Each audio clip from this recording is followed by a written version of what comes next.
Hello, everybody, and welcome back to another episode of Quest Q. I am just as surprised as you are that this took 7 episodes, but we are here. If anyone here knows anything about me running one shots, they've never been a one shot even once. And this, even though this was not supposed to be one shot, I thought it'd be like 3 episodes, and here we are. But that's okay. We are here on the ship. So what happened last time was they made their way to the end of the underwater grotto that was below the haunted house. I was about to say quote unquote haunted house, but it was actually haunted. There were skeletons that came alive, and then like a mage casting a skeleton. That's pretty fucking haunted to me. And then they fought a whole bunch of bandits in the basement and managed to defeat what we could guess was their leader, or at least one of their leaders, certainly the strongest spellcasting. They found some cats in the basement of the grotto.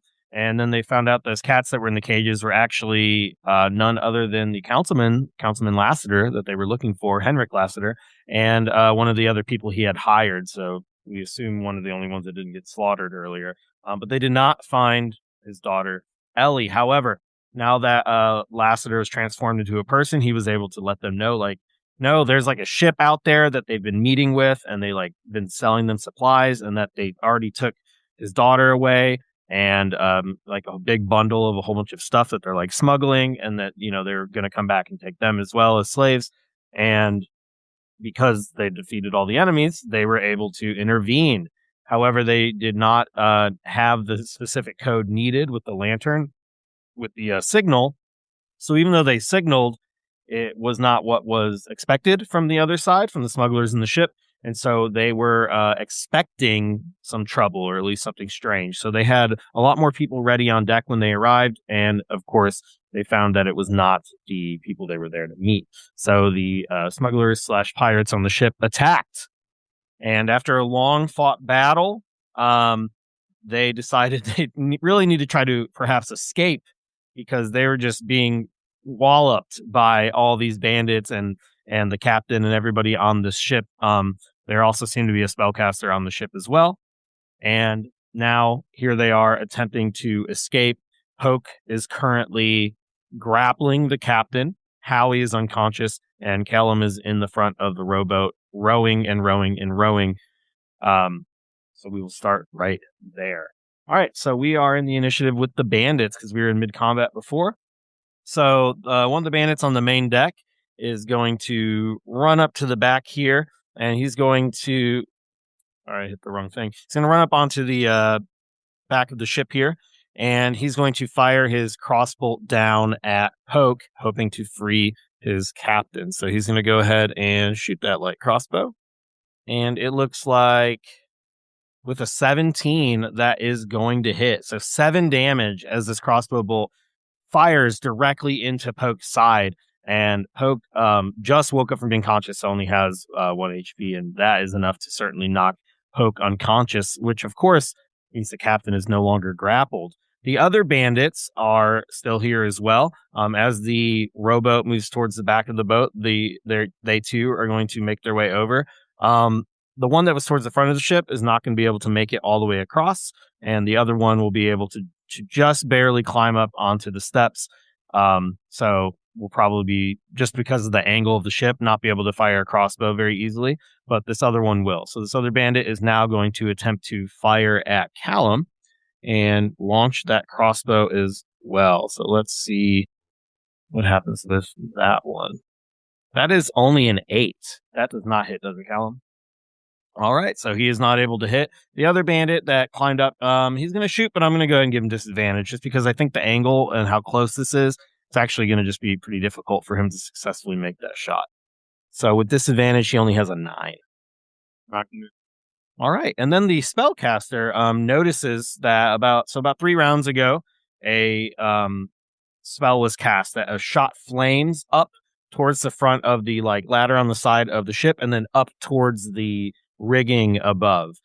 It is dark out and moist and everything. There's all that fog, but it's not like raining or anything. So this flame has attached to the sail and actually started to catch a little bit. However, the spellcaster that they have, he is going to run over. He's going to actually use Create Water, which allows him to summon either 10 gallons of water in a area or create a 30-foot drizzle of rain. So suddenly you will just see a cloud materialize above the ship, and it starts raining above, and the flames are dying slowly. It's not a lot of rain, so they don't go out immediately, but they're just slowly smoldering and turning to smoke. And that's going to be his entire action. The bandit that couldn't quite make it, I'm going to go ahead and have him not charge. I'm going to have him go ahead and use his action to move again. So he's going to run on and move up here.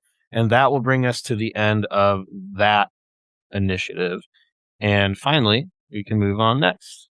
So, sorry, I have all these boxes open. All right, so that is going to put us at the captain's turn. The captain was being restrained, but because the person holding him is unconscious now, it's very easy for him to just kind of shrug his way out of Poke's arms. He's going to actually elbow Poke in the head, and he's going to attempt to throw Poke over the side. So what he's going to do is just make an athletics check, and because it's not going to be contested, as long as it's not horribly low, probably be successful. And that was a 7. So I think what I'm going to do is have him flip over. Half of the upper half of Poke's body flips over the side of the boat. But in this one movement, his knees knock against the side of it, and he is not falling in completely. That being said, now the entire rowboat is at risk of flipping because of the weight that's hanging over the front and the fact that Callum and the captain are all propelled towards the front. Howie, I do not believe, is heavy enough to counteract all this weight. So we will see what happens with that. Speaking of which, Howie, it's your turn. You are unconscious. I am unconscious. I know, it's unconscionable. I'm incorrigible. Okay. Unconscionable. I decided. God damn you. Okay, that's not the right command. Let's try that. An 18, so that is my third successful death save. So Howie is... So Howie is... Yeah, Howie's conscious and stable, but...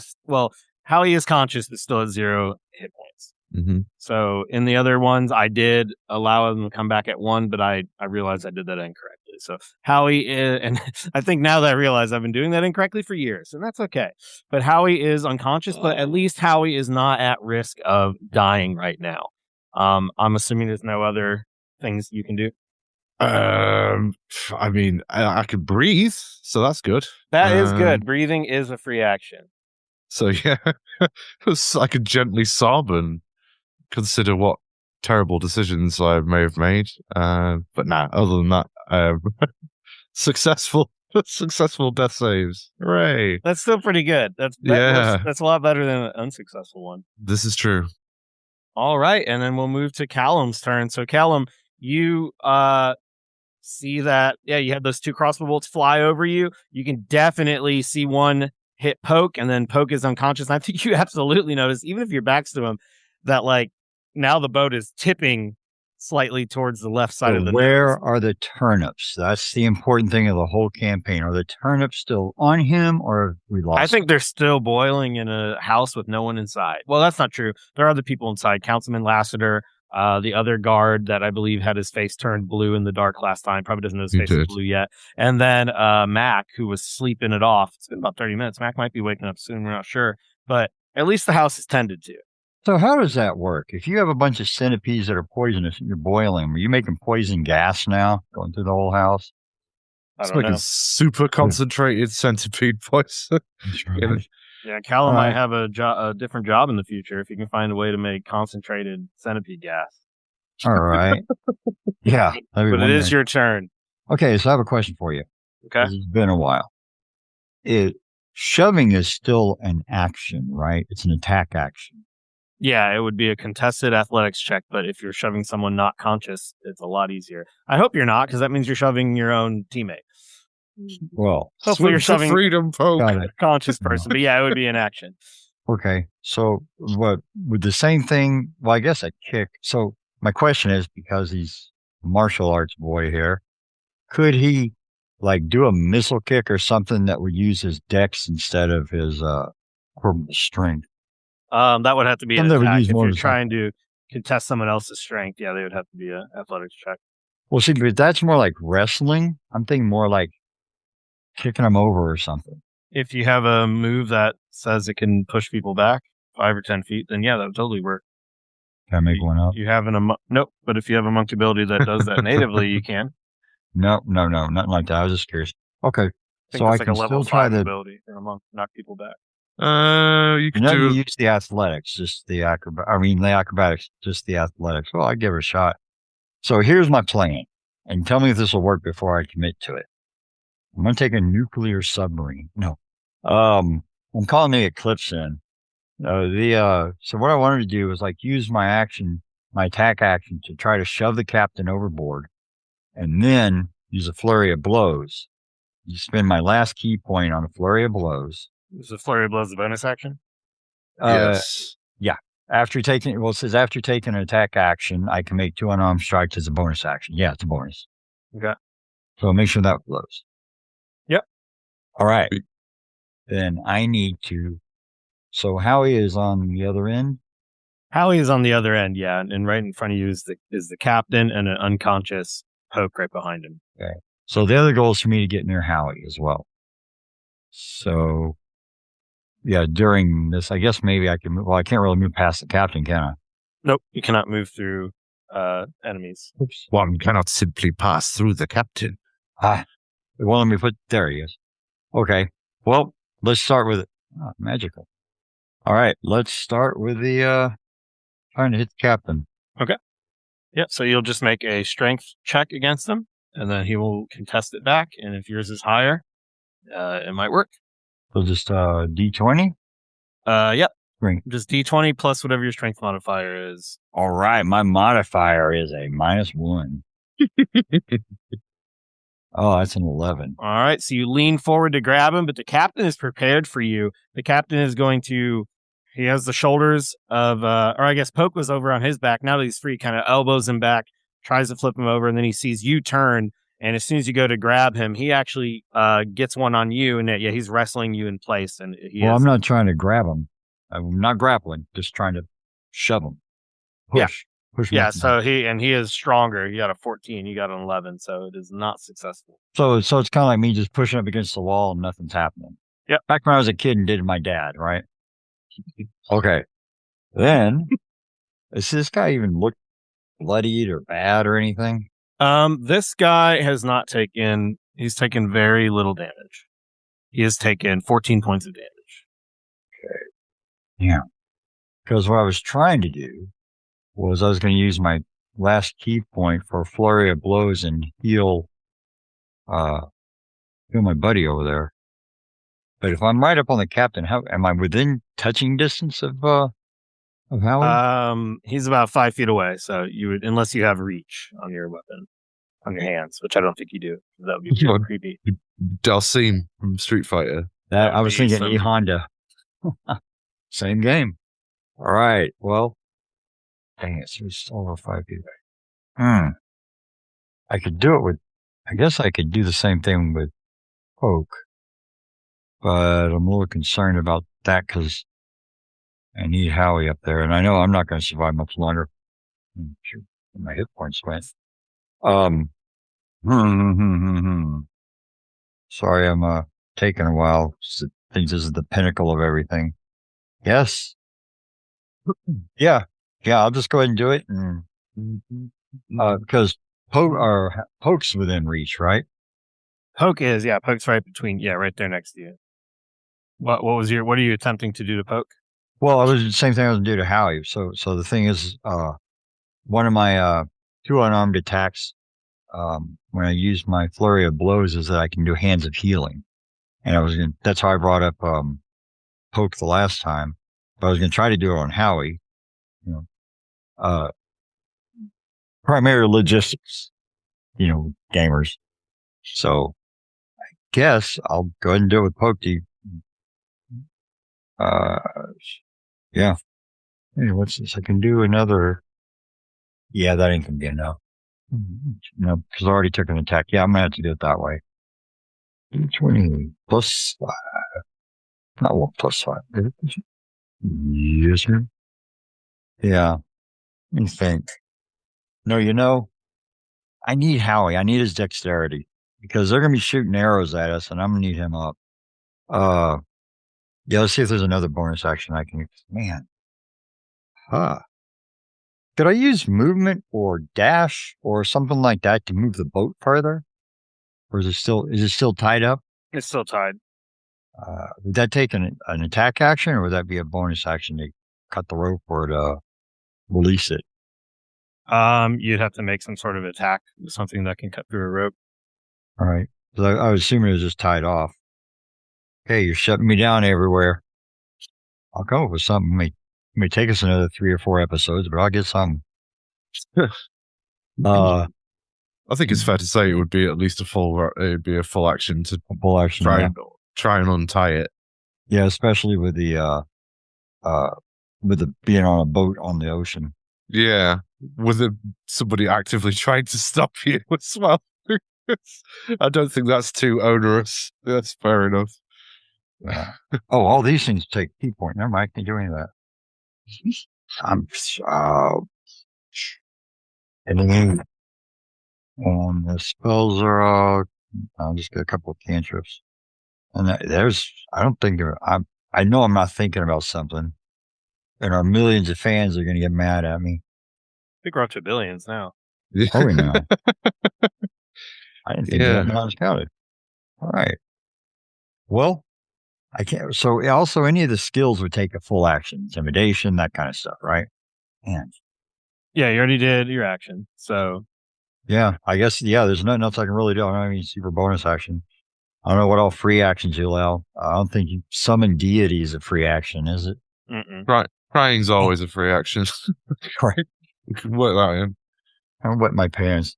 The only other thing I can think of for me to do is jump over the side. That's it well, sailor. I suppose that's what you could do with your movement. It might provoke an attack of opportunity if you do that, though. Oh, true, yeah. That's a good point. All right. Thinking to myself, I could have had a V8. Really dating myself here. You can I'm drink really... something as a bonus action in D&D. Okay, how about a potion of summon deity? Yeah, if you got one. Not working.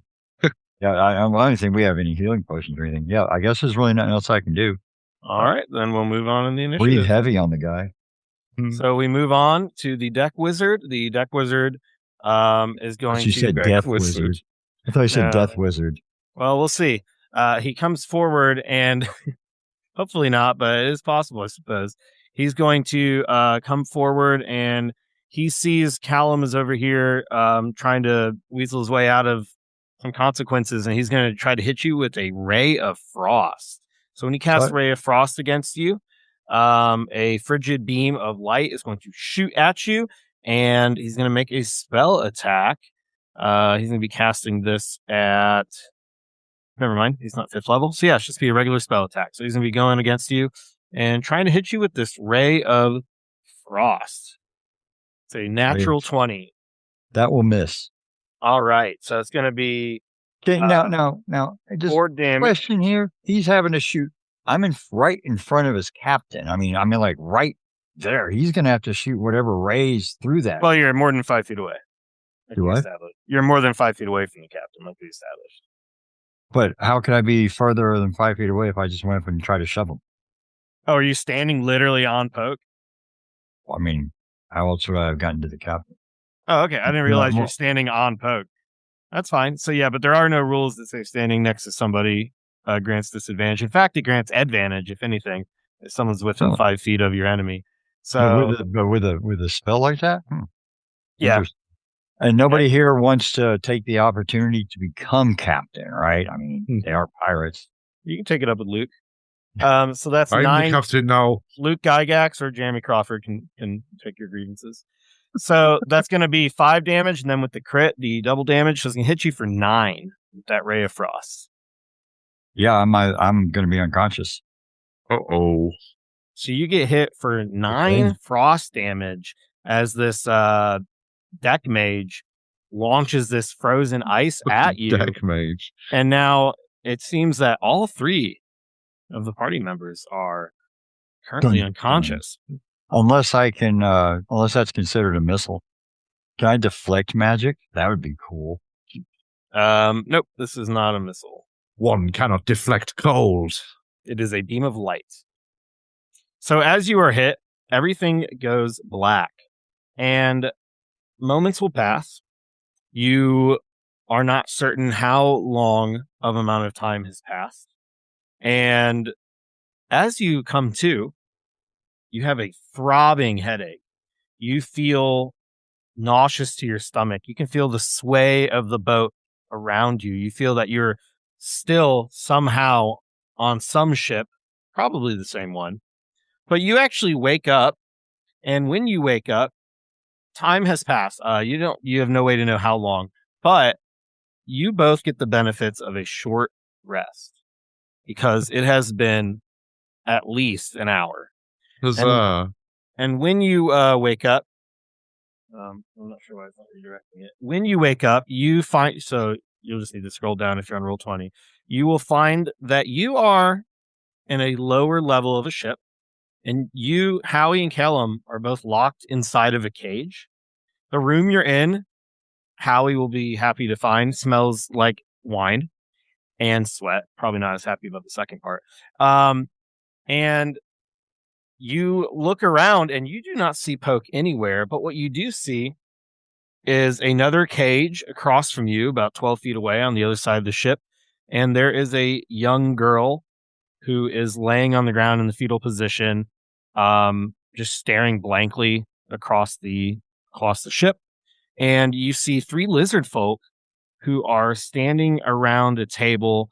There's a candle lit in the middle. They are playing cards, it looks like, from where you are. And they seem to be drinking something out of some dark bottles. So when you wake up, so you can both go ahead and roll some hit dice to regain health, and you regain anything else you would normally regain on a short rest.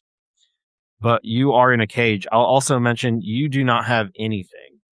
You are both essentially stripped down to just the low, like, undergarments, like a shirt and your pants, and that's it. Your items have been taken from you, and you are locked in this cage. What would you like to do? It does not seem like the lizard folk notice that you're awake. One of them has their back to you. The other two are to the side. They're much more focused on this game.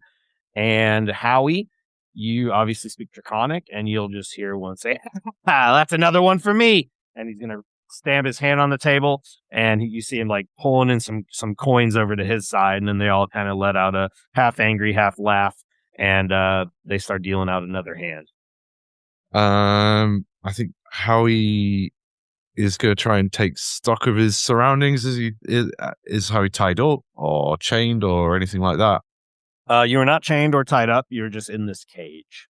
Okay. You're both in the same cage. It's about 12 feet wide. 12 feet wide, okay. Across from you is the other 12-foot wide cage, and the girl seems alone.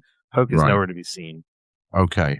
You don't see any humans or any of the other... So far, all of the pirates or smugglers or whatever they are that you ran into were humans or dwarves, much like the ones in the caves, and you don't see any others besides Ellie. Or, well, you can assume it's Ellie. It's a girl of the same age and description. How is the cage, like, fastened? How is it, like, secured and closed? Yep. So, yeah, there is where the metal connects to the other piece, and then there's a hole, and then there's, like, a padlock that's been slipped through. And okay. Not a padlock, but, like, yeah, it's click shut, and it looks like it requires a key, not a combination. How he's going to... I'm going to consider this and see if you agree. If you agree, Harry is considering using his breath weapon on the locking mechanism on the cage door. If possible, surreptitiously. But I don't know if he would be able to control it enough to sort of finesse it. I mean, a 5 foot wide line would be the one, I guess, rather than a 15-foot cone. Are you want to aim this at them? At the lock? No, the lock. Okay, now if you do this, it's 15 feet. So depending on how you angle it, you don't want to hit. I could do it as a 5 foot. I could do it as a 5 foot line. What is it that you're doing? Acid breath weapon. All right. If he starts to do that, since I've seen it before, would I be able to see what he's fixing to do? Possibly. What kind of a check would that? Insight? Yeah, I guess insight to see if you know. I mean, I'm not contesting it, so I mean, you whatever DC you want, really. I think I would have thought it'd be pretty obvious if he was just going like, Because I've seen it before. But Yeah, just in you- case, I rolled a 10. So what I want to do is I'm going to say, hey, God, my head hurts. Oh, hey, boy, can you hang on a second before you just jump the gun there? We need to figure out where we're at, what we're doing, and well, what as did the soon as you fuck? got to What did the send my fucking spells boat? back. What did the What? fucking boat? We're Yeah, inside the hull of the but we boat, and we've might. been taken prisoner. Yeah, but you're fixing to call the entire boat back down on you. Let's use a little bit of tactics. We might be able to do a little bit of that and be able to get out still. Uh, we must have been out for some times. I got my spells back. I know don't they think- took my arcane focus, but there's a lot of spells or a lot of my spells I can still cast. Just use verbal and hand gestures. All right. Well, I don't think we're going to be able to talk our way out of this one. But if you've got some plan, let's hear it. Otherwise, I'm going to take my chances with these lizard folk. Oh yeah. So let's just give me a second here. Well, the first thing I'm going to do is cast Mage Armor. That's going to do two things. One, obviously, the magic piece, but due to my invocation, I can do it at will. But it's also going to let me know if we're in some kind of anti-magic thing or anything. So, does the Mage Armor work? Yeah, you can go ahead and cast mage armor on yourself. What's that look like? And does it make any? Yeah, what does it look like? It's more of a almost kind of like it's like a quick ghostly shimmer that is a lot of his magic is sickly green color stuff because he's a warlock. But it kind of like kind of similar to when the ancient one knocked Banner out of the Hulk, but the other way. But it's all like real thin veil, so it's kind of like something that just comes over and covers like that. It's not like blinding white or anything. It's a dull green. So you go ahead and cast mage armor. When you do that, I'm going to roll 2 perception checks to see if the 2 lizard folk who do not have their back to you notice that you were both conscious. Got a 15 and a 20. So yeah, I think they'll notice that you were conscious. 2 of them will look, and one of them will just kind of nod and say to in dragon, what is it, draconic, to the one that has the back. Looks like they're finally awake. And they'll point. The other one will kind of turn back at him, and what does he that just, sound like? huh? Well, they're speaking in draconic, so you don't hear it. Sounds Only like Howie blah, can. blah, blah. I mean, draconic sounds like a rough language. Howie knows exactly what's being said, and the one that actually had the back that's going to turn around and say, "How'd you end up getting in trouble with that lot? Think a good dragonborn like you would know how to stay out of things?" I'm always getting in trouble, he replies in Draconic. I guess I'm just too trusting. I can see, even with those dark scales, I can see the shiner on your face. Yeah, your lads upstairs got me proper good. Yeah, well, those things will attack at anything that jumps out of the corner at them. They're an awfully brash bunch. Well, look, I've got nothing against you. They're just transporting us around, but they paid us good to watch you, so don't cause any trouble, and we have no reason to cause you any trouble. Look, I don't want to be a bother, and I appreciate you're supposed to be guarding us, but I got a splitting headache. You haven't got a spare drink, have you? They'll look at each other. A drink? Yeah, go on, please. I mean, I guess Boss Man never said don't give him any drink. You just said watch them for a little bit while they go back to shore. If I don't get one, I'll get the jitters, you see. Yeah, I suppose I can give you that. Oh, you're a scale, bro. Thank you. What's wrong with your friend there, though? I've been asking myself that this whole time. No, I mean, why is he shining like that? What was that light? I don't know. He's got some weird monkey sort of praying business. Maybe he's got the divineness in him. Oh, just let you know, I'm not constantly glowing. It was one of those I things. know, yeah, just that moment. One of them's going to walk over to the cage and he'll say, "Here, I suppose I can give you a pour." And he's holding his own bottle like he's just going to waterfall it into your mouth. Okay.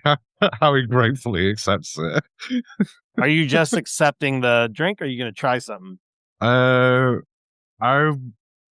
trying to build trust at this moment, so I'm just going to take the drink and be a good little dragonborn.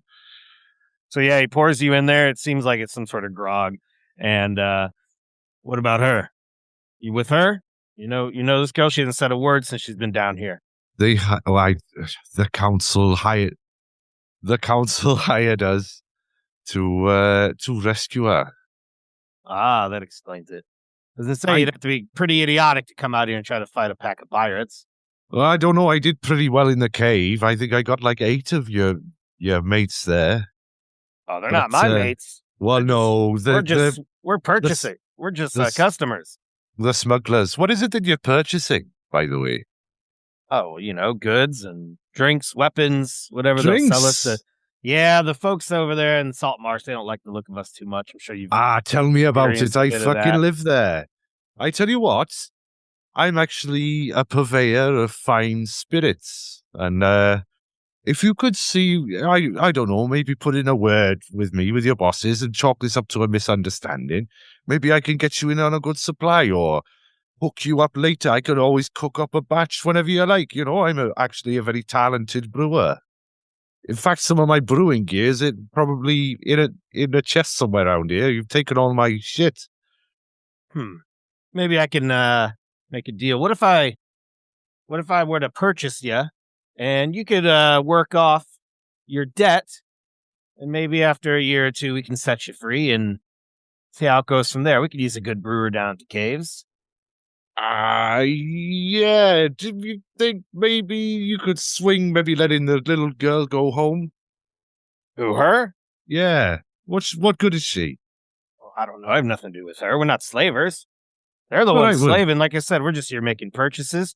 They decided they're going to go ahead and drive us around a little bit. They're going to drop us off. You see, we're not the, like you said, these humans, they always double cross. So we find a way to fuck you over, don't they? Yeah, we had to make sure we can trust them first. And so here we are. We've been sent out here to kind of mingle with them and see if we can get on the good side and get some good deals. Do you know what? But I don't have any investment in her. I don't know anything about her. How much do you like these guys? They all just kind of look at each other. Because I got to tell you, feel free. You're holding all the cards here. I realize I'm not negotiating from a position of strength, but if you were to throw your lot in with me, Scale Bros, I've got the hookup for the council in Saltmarsh.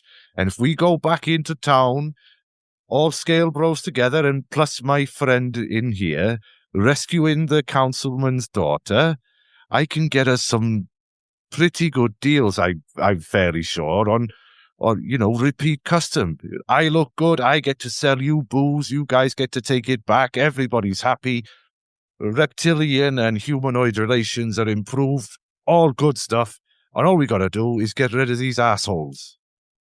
One of the other lizard folk will speak up and go, come on, Drox. You heard him. Speaking of cards, it's your turn. Stop wasting time talking to the prisoners. And this one will say, 1 minute. I just want to hear what he says. I want to hear him out. They never said don't talk to him. They said don't let him escape. Hey, you don't answer to them anyway. Well, that's for sure, but we were sent here to make good with them. Unless you know where we can get a whole bunch of weapons and swords and gunpowder and things like that, then this is our only option here. And you see how many there are. If we went up there right now and tried to raise a claw against them, they'd have all 3 of us dead and the 2 of you and probably the little girl. Well, what if we just got in one of the lifeboats or something and just made a break for it? Like I said, if we go back into Saltmarsh, all of us together, I can get you trade deals for years to come. The little girl gets to go home to her dad. I don't have to worry about being sold into slavery, and we can all have a great, prosperous life in the future. Come on, surely you see it makes sense. And what about the old man? We just leave him here? The Greybeard? You can come with. He won't be any bother. He wants to rescue the girl as well. I'll just fill him in on the details and we can make good. Why don't you do a perception check? Yeah, this is all in Draconic, so you probably didn't understand him, Callum. I'm thinking to ask them if they're done barking at each other. I think Howie's just sort of like turned and like giving Callum a wink, like sort of let me cook. Perception check. Or I'm sorry, I said perception. I mean persuasion. Persuasion check. Yes, that would make much more sense. Okay. You perceive if you persuaded them. Fucking 2. He's gonna go, I don't know. That sounds like a good way to get a sword in my heart. You just behave. Maybe I'll make sure they don't get too rough with you. And he's gonna walk over. Besides, it's my turn. And he's gonna come over and he'll start playing cards again. You do notice the one that kind of called out. They're like looking at you. It seemed like as the conversation went on, he was less hostile, but they just start kind of playing cards again. Callum, why don't you make a perception check? An actual perception, not a persuasion. I mean, you could, but just not right now. We can persuade to perceive it. How do you spell pussy? You do see it. Oh, a 22. Holy shit, you see the shit out of that. You see that the girl, at first she was just kind of staring off blankly. After the way they were talking this whole time, when Howie was talking to the lizard folk, you could see the way her eyes moved and just like her body language. She was trying to listen in. Obviously you don't know if she can understand or anything, and you'd assume she probably doesn't, but she did seem like she went from just laying there vacant to like looking around the room, checking the situation, watching what was happening. She is alive. She's conscious. She is paying attention. You can see her eyes move, and now she actually stares right at you. She's just looking at you, Callum. And she is, of course, a little human girl. Are you Miss Ellie? Yes. Did my dad send you here? Yeah, something like that. Yeah, we came up here to rescue you. That's why we made all this commotion. It was if you notice, our ploy worked, so we at least find out where you were at. So, and I'm going to be talking in a real low voice, so I don't want the guards to hear any of this. Well, if she can hear you, the lizard folk certainly can. But or do you mean like probably the other people? Yeah, I'd probably get closer to her about it. Yeah, well, her cage is 15 feet across the room. This side of the room. All three lizard folk. Oh, I thought we were all in one big room. No, all three lizard folk are closer to you than she is. Oh, okay. Now, if you're just trying to make sure none of the like other pirates hear you or whatever, then that makes sense. Yeah, we'll do it that way. Yeah, I was sitting here to make sure that you were okay. I see that these poor folk have no idea. You're fixing to unleash hell right on them, aren't you, little girl? Trying to just bolster her up or make her smile or get her out of her depression. I'm sure she's traumatized. Well, if I know my dad, the Marines will be here any moment, and they'll sink this whole ship, and everything will be fine. Well, that's what we're hoping. Well, that's what we're hoping. We set kind of a signal fire, and we did send your dad. We did see your dad, right? And then we sent him. He's okay. He's alive. He's alive. He got into a little bit of a scrape, but we managed to get him out of that, and he went back to town with instructions to go and get some help. But we're a little bit off the coast. Now, let me ask you a question. Or actually, I can't do that right here. I'll cross the room. So have you, they've been treating you okay, ma'am? Now she sits up. She seems like she has some rejuvenated hope in her eyes. I mean, yeah, no one's really hurt me, I mean, they weren't super gentle and they put me in here, but I guess I'm okay. They're probably scared, huh? Yeah, and hungry. They haven't fed me very much, just a little bit. Hey, guys, can you guys get this little girl here some food? It wouldn't do good if, wherever we get to where we're going, if she's is too weak to even move. The lizard folk that hasn't spoken up yet, will turn around and go, "Oh, shut your mouth." And the other one's gonna be like, "Hey, why? There's no reason to talk to him like that. Come on, you don't have kids at home. You wouldn't want them starving." And then they're kind of like bickering and things. Why don't you make a persuasion check, see if you can convince them to give you some food or give her some food? Oh, that is a big stick. He's going to say, well, they'll feed her soon enough. They're not going to let her starve. That wouldn't be very good for business. Now, come on. We're trying to play a game of cards here. Stop making so much racket. I will say the other two are like, they're not like overly hostile. They're just a little bit rude. The most empathetic of the three was probably the one that walked over and was talking to Howie so far. And he was also the one that defended and kind of said, like, you wouldn't want your kids at home starving. So he seems a little bit more empathetic of the three. All three of them seem to not be like best friends with the pirates or anything, though. So it's not necessarily a lost cause to perhaps keep trying to talk with them. But she'll just say, I don't know. I just thought this would be over by now. I thought it was just a nightmare. And then I woke up and I was in that cave. And then they put me on a boat and now I'm here and I just want to go home. That's all right. We'll get it all sorted out. Don't you worry. I shouldn't have gone in the house. It wasn't even haunted. It's stupid. And she like hit her hand on the thing. Well, you know what? You went in there, right? And I was the only one that showed up. Everyone else were cowards. Wow. This is what I get. Maybe being a coward's the way to go. No. You did really good. You know, I was thinking, but hey, Howie, this right here went up to a haunted house, went in by herself when her friends didn't show up, and she's here. And the one thing she probably didn't know, the house was really haunted, wasn't it? It sure was. Yeah. I mean, a whole squad of soldiers went in there, and very bad things happened to them, and it was scary for the four of us. Yeah, so, well done.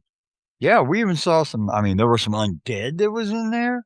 There were some centipedes, all kinds of stuff. And the fact that you made it all the way through without a scratch on you like this, wow, you should probably join our group one of these days. It was actually haunted? What do you mean? They're just bandits. They're just thieves and criminals. There was an entire room in the basement full of undead. Yeah, skeletons and somebody that was more than a skeleton, too. One of the lizard folks are turn around and go, stop telling her ghost stories. That place isn't haunted. Really? It's where the smugglers meet up. Yeah. Except for the one room that was Dan Jer's room. That's right. In the basement, the Dan Gur's bedroom. It was full of skeletons. The boarded up room that they ain't letting nobody in. That's why it's in there. It's full of skeletons. And that would qualify as being a haunt. Howie, you're going to hear one of the other lizard folk speak up in Draconic and go, I told you we can't trust them. They're playing with dark magics. See? You can't trust these fellas. They're going to ditch you and do terrible things to you at their first possible opportunity. The absolute scum of the plains, these fellas. Yeah, but our boss sent us here. I don't know why he's talking like that. Yeah, but our boss sent us here. Why would, what do you think's going to happen to us if we just squash the whole mission because some people in cages told us to? Who do you think's got more influence in this area? Some two-bit smugglers who've had to hide away from the authorities, or Saltmarsh Council? Well, what are you going to do? Just go to the council and say, hey, the lizard folk are A-okay. Everything's fine. I would go and say the lizard folk rendered an invaluable assistance to the community of Saltmarsh, and principally to Councilman, what's his chops? This girl's father. Like, he will be extremely grateful. He sits on Saltmarsh Council. All of them are concerned about this. And I will say that the lizard folk here were cruelly set upon by the same villainous louts who kidnapped the councilman's daughter. And together we formed an uprising, took over the ship, and brought it back to Saltmarsh. With all the contraband therein may go missing along the way, in which case you go back to your boss with a ship full of goods, better relationships with the people of Saltmarsh, and I can hook you up with all the hooch you could ever drink. Is Howie in the same cell as me? You two are in the same cell, yeah, but he was speaking in Draconic just then. Right. Because I'm going to hear him talking to him again. I'll say, Howie. I think Howie switched to common for that last bit, just to fill in Callum on what's going on. Hey, Howie. Come here a second. I'm going to ask you a question. Yeah? What are y'all talking about? Well, I said all that in common. Well, that part of it. I'm talking about the part. Well, he's like, I know, but you're drunk. We don't know what you're saying. that first conversation you were having, back when the guy was pouring alcohol in I'm assuming. Yeah, it was. It was grog of some description. I was just trying to make friends with them. Yeah, but what'd you tell them? Well, I can't. Does he have a lot of alcohol with him? I mean, he's got. Does he like to drink? I don't know. I've just only just met the man. What if you remember back in that cave, all the barrels of that Waterhavian ale or that wine or whatever it is you dunked your head in? Well, I mean, everybody back there's dead anyway. So, like I said, Right. we could just take I'm whatever. talking about bribing him, right? So you can tell him about that and all the bolts of cloth and stuff. Well, that's what I'm saying. So yeah, we could take this ship and everything that was in the smuggler's lair. That could be theirs, you know. Anyway. I'll literally tell them that. It's like there's a whole bunch of good shit stashed back in that smuggler's cave, plus everything that's in the cargo on this ship, on top of whatever it is you've already bought, and the gratitude of an entire town and municipality. Yeah, not just that. It's going to be a lot more than gratitude because you're bringing back the favorite daughter of one of the councilmen. They'll owe you. Yeah. They'll owe your whole people. And not just that, but you're going to change the way. I mean, that's an amazing opportunity because you're going to change the way they view your entire race because they probably have only heard stories. They probably haven't gotten to interact with you. You guys seem like a pretty set of decent guys. Yeah. Well, I mean, I know. This is the thing. I live there. There's a lot of prejudice against our kind. But I've managed to, you know, by hanging around and being an upright citizen, managed to build a lot of goodwill. And especially if we do this, that'll build so much goodwill. You could probably set up a legitimate trading post there. And think about this. I bet you might be able to swing it to where either they'll give you the haunted house or you can buy it dirt cheap. And now you got a port, you got a house. You just take over that entire operation. No bugger wants to go there. You've got a nice secluded location. We've cleared it out. You guys are big damn heroes. Everybody goes home for tea and medals. Hey, tell them you use it for legitimate reasons. Now you're starting a business. And guess what? Now you're giving them jobs and everything. The town seems very tolerant. You're much better off with that than these pack of bastards who slit your throat as soon as look at you. I mean, we got a little lizard guy, a little kobold dude, and town didn't have any problem at all with him. Yeah. The lizard folk that had their back to you all in the beginning is going to stand up, and you notice he's a lot taller than the other one. And he was the one that was kind of a little bit rude earlier. He's going to speak directly to Howie, only in Draconic, and he'll say, yeah, well, you see how many there was a dozen of them. Even if we tried it, even if what you said was true, it's just going to end up with all of us dead. That's not true at all. We just need to be smart about it. What time is it now? I'm below decks. I don't know how long I was out. Smart about it? Were you smart about it? I think no, we were chatter on the ship. Only one of them died. They're pretty pissed about that too. We were really fucking stupid about it, but they won't be expecting us to come up from the bottom now, are they? From within inside the whole of the ship, they're not going to expect us an attack from the inside. How many of I bet half of them have probably gone back to bed. Have they? Yeah, it is pretty late. He's gonna look and he'll look at the candle. So there's the candle they were using. There's a second candle on one of the boxes, and it actually has a couple nails that have been stabbed into it at different points. He'll look at that. He'll walk around. So you see him walk over here. He peers out a hole out to the side, like a little window, and he'll walk over and go. I mean, if it's my guess, it's definitely past midnight. Probably looking early morning, maybe 2, 3 in the morning. You've all been down here about 3 hours, I'd say. Right. Well, I think they're absolutely not going to be expecting anything from within, so to speak. I don't think they're probably not going to be expecting anything from outside at all. I think their guard's going to be completely down. Best thing we could do is cut the head off the metaphorical snake, take out the captain, lock anybody else who's below decks in their cabins, and just take control of the ship from there. Anybody who's asleep, we just cut their throats. Sorry, little girl. Hey, Howie, if you guys are plotting over there in foreign language, well, it's not foreign to me.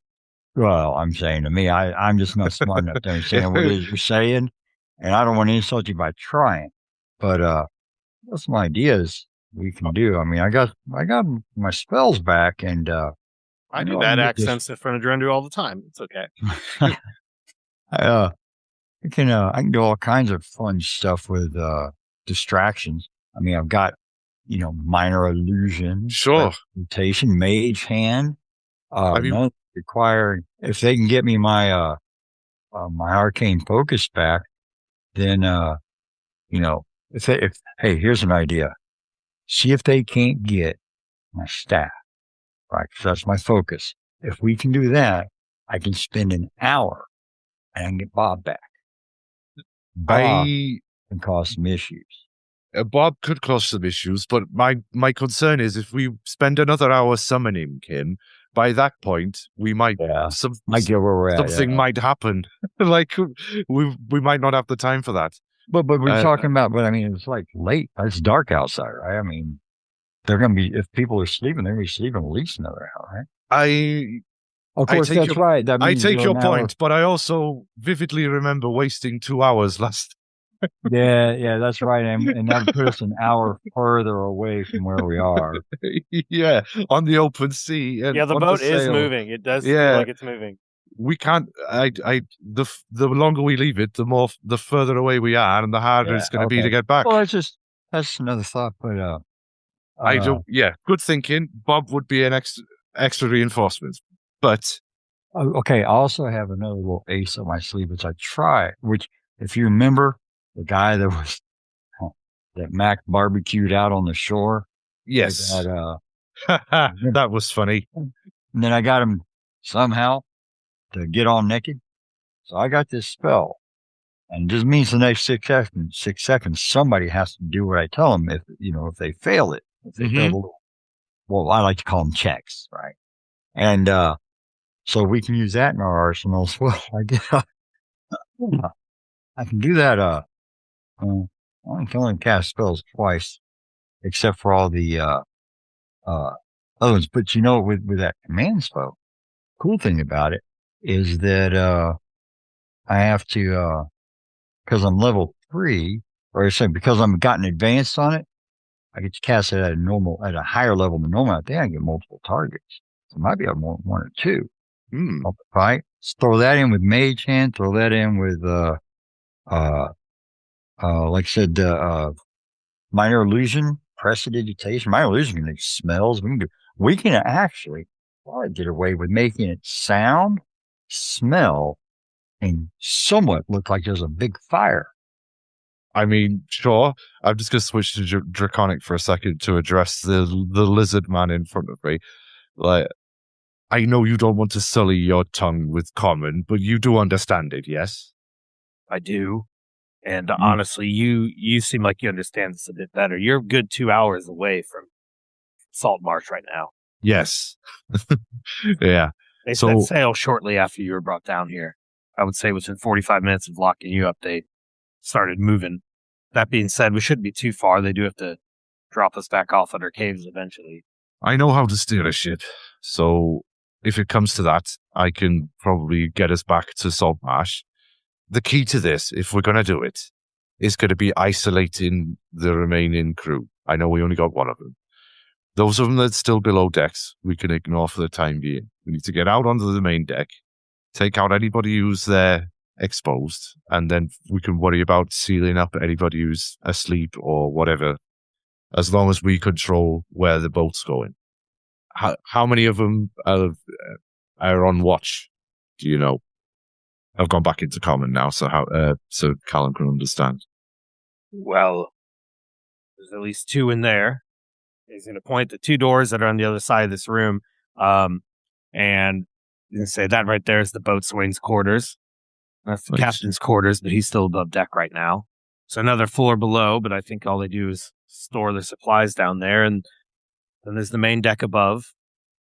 I was looking on the wrong deck of the ship the whole time in roll 20. So is the bosun in his quarters now? He is. We barricade him in his room, move some of these boxes in front of the door so he can't get out. That's one of them dealt with. What about the damn wizard? The damn wizard would be the first one to be targeted. We've got a caster. Old greybeard here, Callum, he's a caster as well. So what we can do is we can maybe get him. I'm sorry. I meant it affectionately. What we can do is maybe we can use. He's got a great trick where he can command somebody to do something, and they're compelled to do it. If we can get that on the caster and make him just do some press ups or something for 5 minutes, we all bully rush the captain, take him out of the picture, and then finish off the caster, or vice versa. Either way, those are the two priority targets. We're going to take out the casters and take out the captain. Whether that's knock him unconscious or throw him overboard or what, I don't know. It doesn't matter. But they've got to be taken care of first. Everybody else is secondary. By the sounds of it, like I said, we can block up the bosun in his cabin as we speak. And then if we cut off the head of the snake, then the body will die. I think if we put on a show of force, we take out the captain and the caster, everybody else will crumble. And was this part in common? Yeah. The girl's going to go, sir, and she's talking to the lizard folk. I promise I'll tell them that you were nice. None of you have laid a claw on me. And I certainly have nothing against you, or at least you're kind. I'll tell them you helped. Please. Yeah, you'll be a little girl's hero. My gosh, Yeah. that's going to that'll last you for the rest of your life and her life. Think of the tales. I mean, you can't get marketing like that. You probably have all kinds of, and just to be a little girl's hero again. That's something else. It's one of the reasons why I was here, but takes a village. Why don't you guys make a persuasion? Who is the better persuasion? I would imagine it makes probably more sense just for Howie, just because it seems like the lizard folk trust him more. Do most of the talking, right? Yeah. Well, plus they're more receptive. And 11. An 11. It's not very charismatic as Howie. But it's better than, it's not, it's better than average. 55%. It's one better than average. Yeah. And at least it's not negative, right? That is true. He'll say, fine. Well, and the other one will go, he'll stand up. Well, I think this is a good idea. It's like he said, they're not any more welcome in that town than we are. In fact, we're probably more welcome than they are. And they charge us extra because this is under the table. You're telling me if we do this, you think that the people there will accept us. And if not, and he's looking at the little girl, and you can get your father to allow them to start trading with us. We've been trying to do this for decades. Everyone in that town, they treat us like we're dirt, like we're murderers. Sure. We defend ourselves when we need to, but so does everyone else. All the guards in your town. And he's like talking to the girl who's like 8 or something. And he's like, are you sure your father will stand up for us if we do this? Because if we fail, we will die here. You know what's something else we didn't think about, Howie? Is our buddy Poke. We get Poke with us. Poke lived in that town his whole life, right? He knows everybody. He's got influence all over the place. That's right. He's out of the companion. If he's still alive, I know he's not with us now. If he is still alive, he's very influential. Very influential.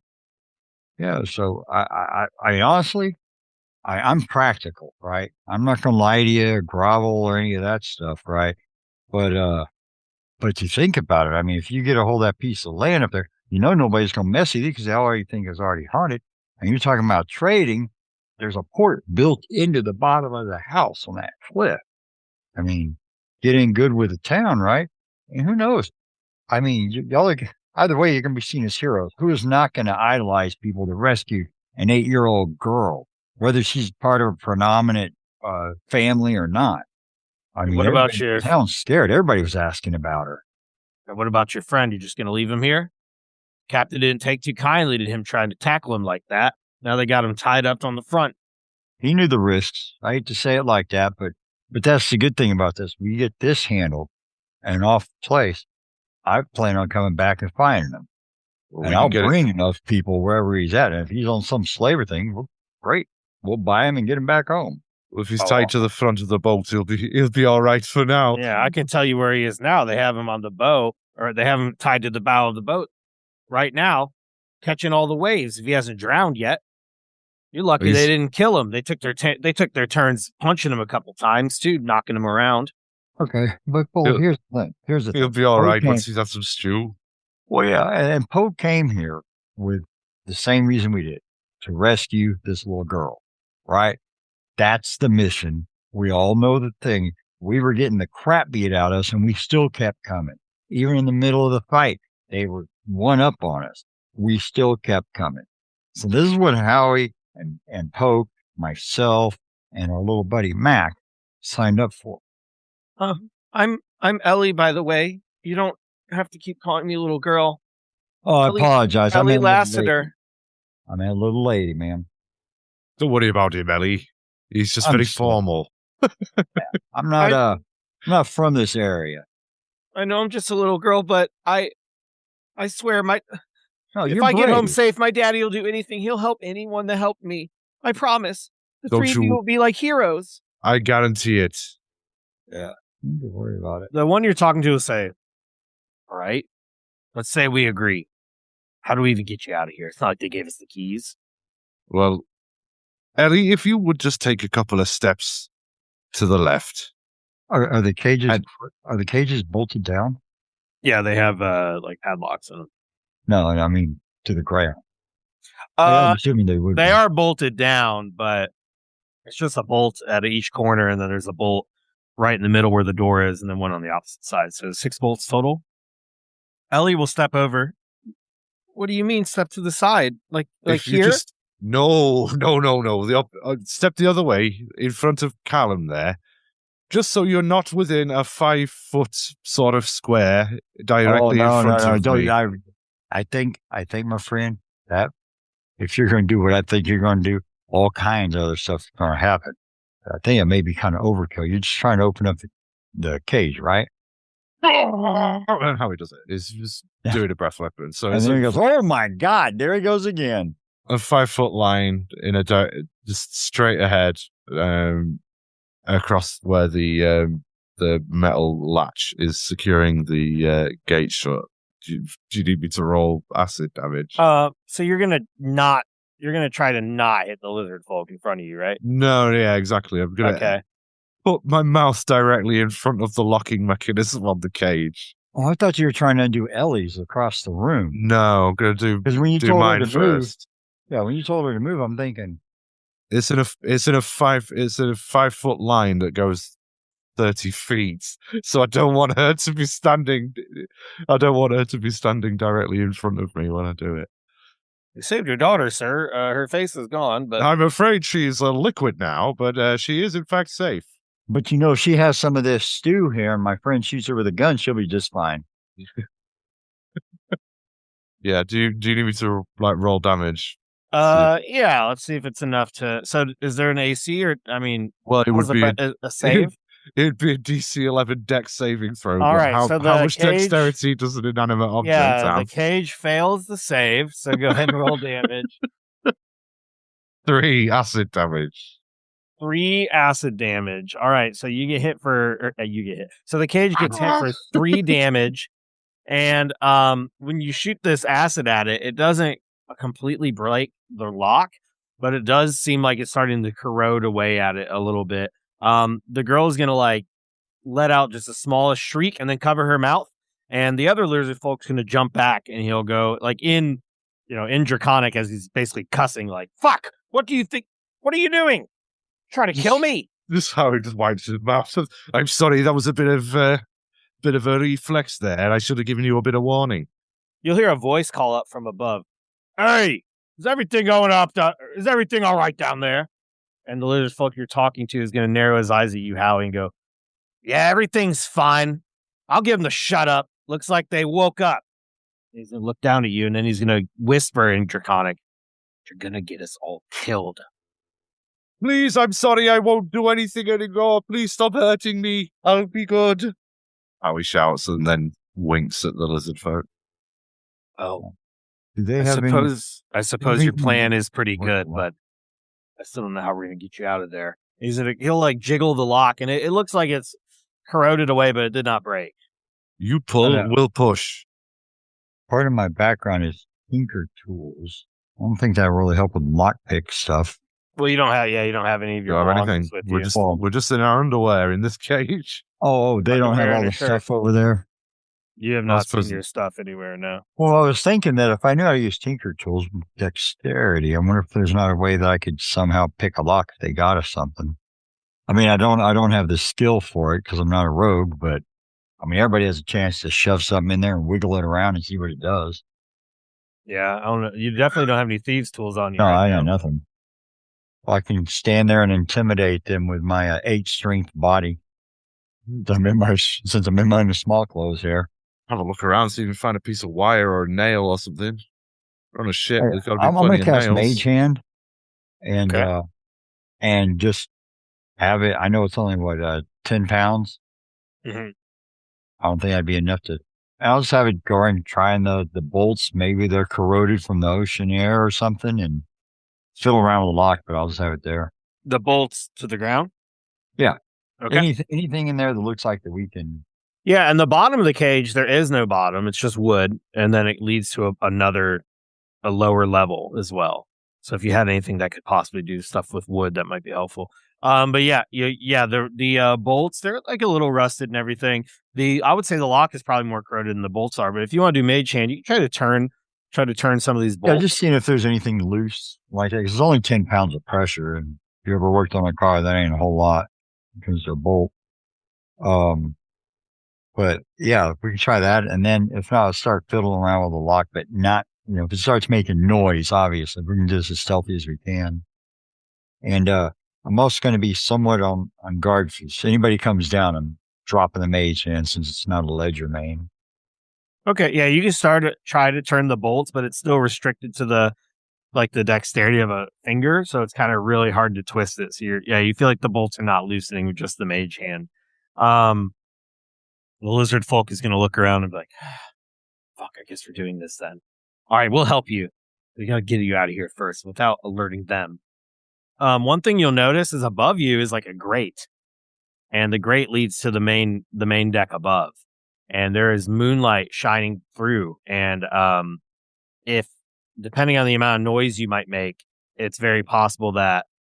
Well, actually, the grate's not above you. The grate is above kind of where the lizard folk were sitting. So there's light cascading down from there. So where you are is currently not visible, but if you were too like really loud about this, it Draw might alert attention. them. Yeah. Okay. I'm gonna So normally they sleep in there, but you all kind of have them on red alert. And he points to this other door that's on the other side of the ship, and he'll say, "Maybe we can go in there and see if there's certainly not a key, but something we can pick these locks with. I mean, after all, they are pirates. They might have some thieves' tools." Thieves' tools, or like I don't know, like a long nail or something we could bend. Here. You said are they in there asleep? Well, normally, but with all the commotion you've all called tonight, they got them all on full alert. Captain said until we dock, they want everyone awake. The boatswain's the only one that managed to convince him to let him rest so that he can lead tomorrow when the captain takes his turn to sleep. Fine. I'll go in there. I'll see if I can find something, but if everything goes to shit, we have nothing to do with this. Understood. And this lizard folk's fair. gonna walk in, he'll open the door, and then you'll see that door shut. He shuts the door, and there's just the other two. The other one stands up, and now they're just kind of looking. They kind of like move away so that they're no longer in the part that's like visible from the grate above to the main deck, and they're just kind of waiting. But they want to make sure they feel like if they can't be seen, that they're more safe somehow, and Okay. they're going to be waiting. What do you like to do while you're waiting? I'm going to do a minor illusion in front of to hide the damage that Howie caused. Granted, it's only for a minute, but if, just in case when they go in the back there, somebody's looking through it and they won't see a ruined, smoldering lock. They'll just see it look just like it did. Okay. And the way I know what it looks like is because across the way, Ellie has the same kind of cage, probably with the same kind of lock. So I know exactly what it looks like. Just in case you needed a reference. I have an 8 intelligence, so I'm very impressed with it. Yeah, that's right. It's only for a minute, but I'll try to keep that up constantly. Now, the mage hand will drop away after a minute. I just rolled a D100 and got a 1. Congratulations. Excellent. The lizard folk's going to come out and shake his head. Nothing as nice as some keys or some lockpicks, but did find this bit of wire.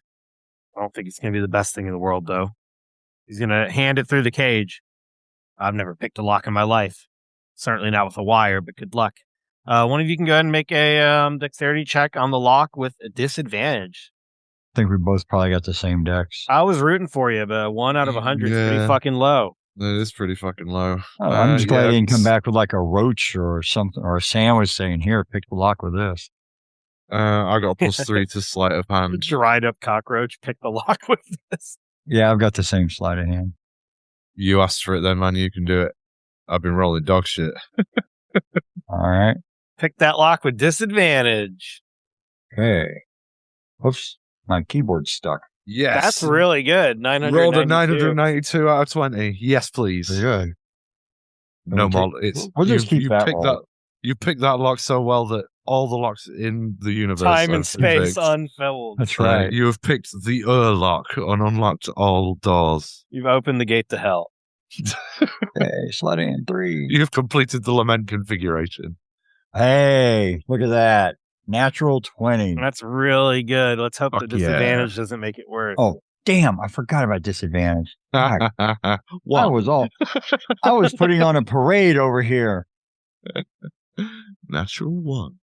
If he had found thieves' tools, that would have been perfect. Like, you invented the lock. You forgot. Oh, I designed this model. Yeah, that would have been good. 11. Better than 11. This probably takes longer. I'm thinking the way he's probably feeling around is just probing. Yeah, an 11 on these kind of locks, especially because it has been degraded by the acid breath. I think that definitely lowers the AC required on this lock. So yeah, 11 will be enough. You're able to just kind of click through, and these are simple locks anyways. But yeah, I think the corrosion helped a lot. And so with an 11, you're able to pick it, and you have that like aha moment as you feel that last little click, and then suddenly it comes loose. This ain't working. Oh yeah, like I'm saying, this is how you do it. All 3 lizard folk look around as like when they hear the click, as if it was the loudest thing in the universe, as if they just expect to be jumped immediately. You see the girl who's paying attention, just staring, like visibly has to silence herself as she is getting giddy with the fact that she watches this lock unlock and sees it click, and she has to be as mature as possible and not start screaming, or else everybody dies. And so you manage to open it, and you actually hear one of the other lizard folk be like, "Oh fuck, I guess we're really doing this then." And it's unlocked. All right. Well,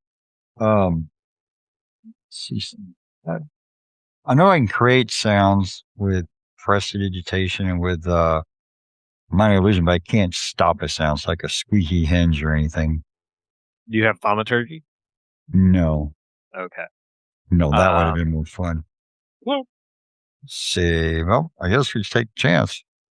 Just quietly, slowly walk on, or slowly push the door open, getting ready to slowly pull it back if it makes too loud of a noise. All right, yeah, go ahead and open it. All right. Roll a D100. We're going to do a luck check here. Clang. Oh, you have no control over the squeaky. I roll a 13. Out of 100. But it's a lucky 13. 13's lucky, right? You open it. Kiss the ground. And then you'll hear stomping. Dum, dum, dum, dum. Close it. You close it. Yep. And cast minor illusion back over the lock. Okay. And one of the well, not necessarily. I mean, I guess you don't recognize any of them. You fought them for 1 minute or whatever. One of them comes down. It just seems like a regular bandit. And the 3 lizard folk will turn, and one of them say, "And I told you, shut your mouth and go to sleep, or I'll give you something to cry about." And he's yelling that at the little girl, and she is going to make a performance check as she starts to act very scared. I'm going to give her advantage because she is scared. Because if they get caught, they're fucked. She gets 18, and she's going to turn around and start crying. And he's going to turn and go, "We got it. Don't worry. You're just over here making a fuss. Our friends finally woke up." And he's the guy that came down and said, "Well, keep them quiet. I'll go ahead and give him another black eye if the first one wasn't enough." He's going to hold up his fist at them.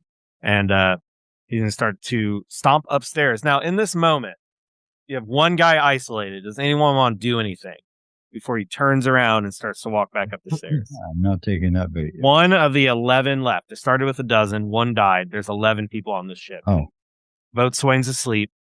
I mean, I don't have any way of engaging him short of bursting out of the cage. I mean, you do have that command spell, not to steer yeah, but I'd you. hate to pour in that spot. I only get 2 spells, and since it's cast at a higher level, that means I can get 2 people instead of 1. Okay. If I did it twice, I can get 4 of them. But I mean, I got Eldritch Blast, but it ain't gonna be enough to kill him. That would also draw everybody into here, which is not what we want. Of course. Let's see here. Compressed agitation, mage hand trip him. Because if you don't respond, he's just gonna walk back up the stairs. He just turned around. He's about to go back up to the main deck. That's fine. All right, and he's gonna go back up. Unless the lizard guys were gonna, since they're part of it. Yeah, they didn't. They just seem to they're trying to just cover the fact that the gate was open at this point. Yeah. Yeah, in any kind of fight, you're right. Any kind of fight would be like, if they heard that gate, then they can hear sounds of battle easily. It was really loud, though. It was louder than, even when you were all talking, you were kind of being hush about it, and there's a lot of noise and stuff going on upstairs. But yeah, I just didn't want to say, and he marches upstairs before one of you were like, no, I'm going to do this. So he goes back up, and then it's just the 6 of you left alone again. We need to try that again. Was there anything else? Was there anything else in that room you went to go and you found this piece of wire? Any oil? Any of our stuff? Any of the weapons? Anything at all that can help us? I got some weapons in there. A couple simple swords and things for the crew, but I don't know about any oil. I guess we could try to go through their things. Definitely some swords and daggers, though, I can get for you. Yeah, I am a weapon. Certainly use a dagger, but you happen to see a staff. It's about this big. It's got these weird looking carvings on it. Just, we happen to have that. Because, and I'm going to look at Howie and say, my 2 spells I can do, and burning hands twice, but I got to have my arcane focus. I got to be able to do it. That would, Okay. I don't suppose you know where they took our stuff, do you? Pretty sure they have it up on deck. They stripped you up there and brought you down like this. Okay. One of us could go up there and try to get it, but I don't think that's a good idea. Yeah. Not without many people on there. You see him start counting on his claws, which is only 3 of them and a thumb. It's like, you have killed 1, you have 1 in there. There's at least 10 of them up there. It seems like it's the best idea. Whatever we do, we better be damn ready to do it. Right. Well, like I said, I think we've got to prioritize the caster. And if we can make a good show of that in the opening seconds of any fight, then that'll level the playing field a bit. And then we've got to, after that, second priority is the captain. Because if we can get him down, then maybe we can intimidate the rest. Well, I can get the captain. Wow, I make him jump off the ship. Yeah, anything like that. So we just, I think if we get it into a melee, then the idea would probably be to try and push people overboard as much as possible and get them out of the way. Well, I realized something just now. What's that? Kind of like with you when I mentioned you about, hey, I can show you that little trick about snatching those things out of the air when they're coming at you. Those arrows and all. Yes. I didn't realize something actually, I couldn't tell you that. Well, let me back that up. That would be Hallam, not Calum. He wouldn't know how to do it. But anyway, but I just realized something. When I cast Burning Hands, we're level 3. It's supposed to be 5d6, not 3. So if I did that, we could get him, because it's in a cone. It's in a 15-foot cone. If they're grouped up and I can survive 2 rounds, that's a lot of damage. What if you did a minor illusion to try and pull them into one place on the opposite end of the deck, say, and then did the Burning Hands if they all bunch up to investigate a noise or something appearing over the prow? And then the rest of us, melee guys, then pick on whoever doesn't go. So there's supposed to be 10, right, up there? Yeah. The main ones we wanted to 11. take out are the caster and the captain. Well, I'm wondering. Now, you have a good point with that minor illusion, because it lasts a minute, and then I can do because I'm thinking, because prestidigitation can do the any kind of smells or sounds or some kind of sound, illusionary or sensory effect. See how far was because I was thinking 5-foot cube. How many giant squid tentacles do you think I can make it look like it just popped over the side? I mean, I don't know. It depends on how giant the tentacles are, I suppose, but I would think at least a couple. That coupled by with prestidigitation can't make sound, can it? I don't know. Yeah, it's just one effect at a time. Well, because what I was thinking was if we use the minor illusion for the image, and then do like the prestidigitation to get him to look at the image. I have to look that up to see, but that would be interesting because I like your idea. I don't know if that would be the right way of doing it, but something getting them all in one area, all in one area would be ideal. Man, this seawater is messing with my lungs. I mean, I think that idea's got legs personally, but like I said, I can't do it, so it's up to you, really. Do you have any specialized monastic skills or things they taught you how to? Punching and kicking things real good is mostly what I'm focused on. I don't have any kind of magic abilities. No, I get. Now the only other problem with that illusion is that it's static. It's a static image, right? Well, why not just make it a noise like a human scream or something like that? Outside of this real quick, you just made me think of my Aztec death whistle that I have. I mean, I would pay it. I'm given to understand from casters that I've met in the past, you can make the volume of a noise from a whisper to a scream. So I think maybe somebody screaming at the top of their bloody lungs at the front of the boat might. I mean, if I was on guard, would get my attention. Yeah, but is this going to be someone saying, "Okay, you three go check," or is it going to be It's got to be something big enough. Well, I mean, I don't think we're ever going to get into a situation where we can get all 12 of them bunched up together in a 15-foot cone. Hey, call me cynical. It says, it says here that if I create a sound, it can range from a whisper to a scream. It can be to a lion's roar, beating a drum. But it also says that the sound continues throughout the duration, or I can make discrete sounds at different times before the spell ends. So it's in that same 5-foot cube. All right, give me till mid-August, and that episode I'll be ready for you. I think that's probably I think that's the way to do it. I'll leave the fine details to you, but I think yes, minor illusion concentrated away from us as we go upstairs to draw them away from. Do you know which end of the steps they're on? Well, I don't think it matters really because you're going to do because we're going to have to come up out of the hole. Yeah, that's what I'm saying. So you want to do it on the opposite end of the boat from where we are. So if we're sneaking up the stairs or something. Well, see, that's the thing. So if we're at the bottom of the stairs, right, and we're looking up, if they're wherever that is, I can project to the, That's what I'm saying. Yes. But without coming up and turning around. Okay. Right. I don't think we need to be discussing this in such great detail. Gotcha. Like the boat itself, time is passing extremely fast. I think we need to settle on an idea and carry it out and not discuss it too much more. Well, you're the boss. This is your show here. You got your buddies, and I'm just here to help out where I can. No problem at all. I'm just conscious of the fact that time's ticking away. I agree. We gotta go. There are no more sessions after this. All right. Well, I'm gonna go over to the other to Ellie's crate. I'm gonna slowly open the door again. Okay. And then I'm gonna try. You need me to make another roll for that? What are you gonna try to do? Well, I'm gonna exit ours. Okay. But with hers, I'm gonna try to pick the lock. We could always make a distraction as well if we need to. That I could be think helpful to the plan. like, hey, you know what?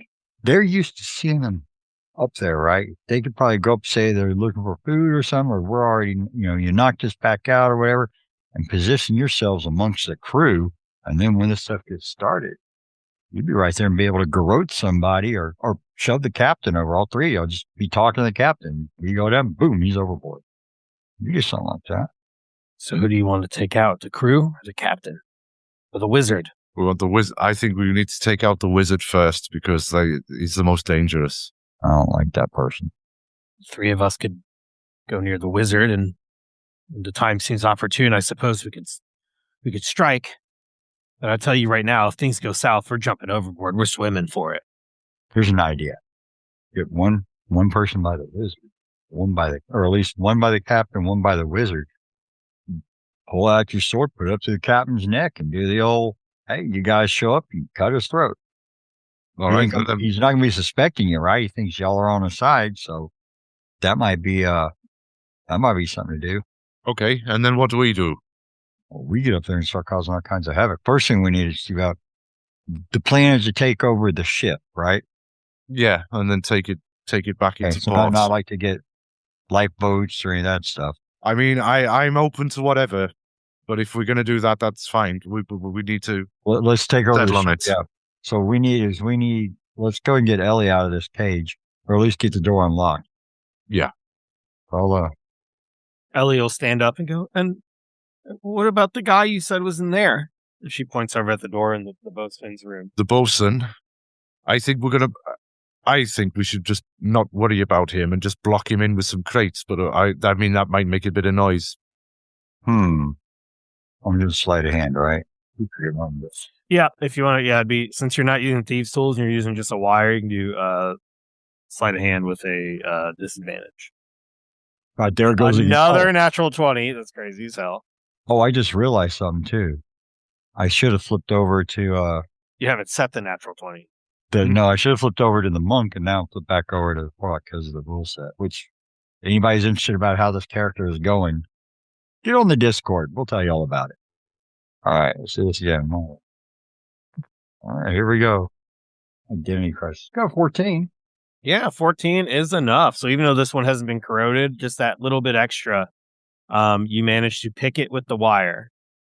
All right. And you open it up. And we're going to go ahead and take our 5 or 10 minute break real quick. And when we come back, we will execute the plan. So everybody executes it. Yeah, either the plan will be executed or a lot of people will be. But please stay tuned. We'll be back in just 5 or 10 minutes, and then we will continue.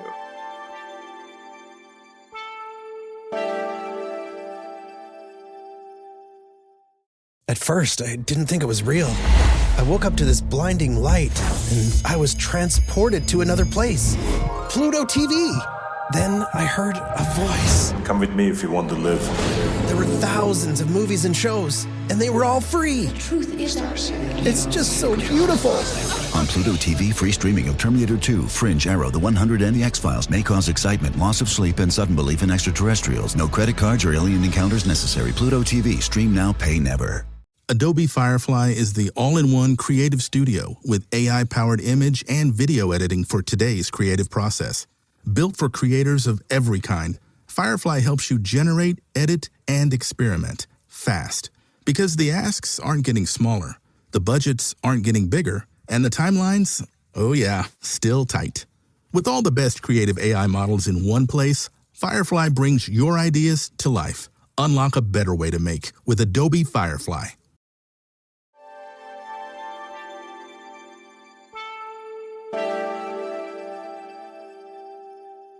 All right, everybody, we are back. So let's see if the plan will be executed or if our heroes will be executed. So what do you all want to do? Ellie's cage is now unlocked. You are all free. You are down here in this basement. The boatswain is asleep, and there are at least 9 people upstairs. Is there something I can use to like bar the door to where the bosun is? Yeah.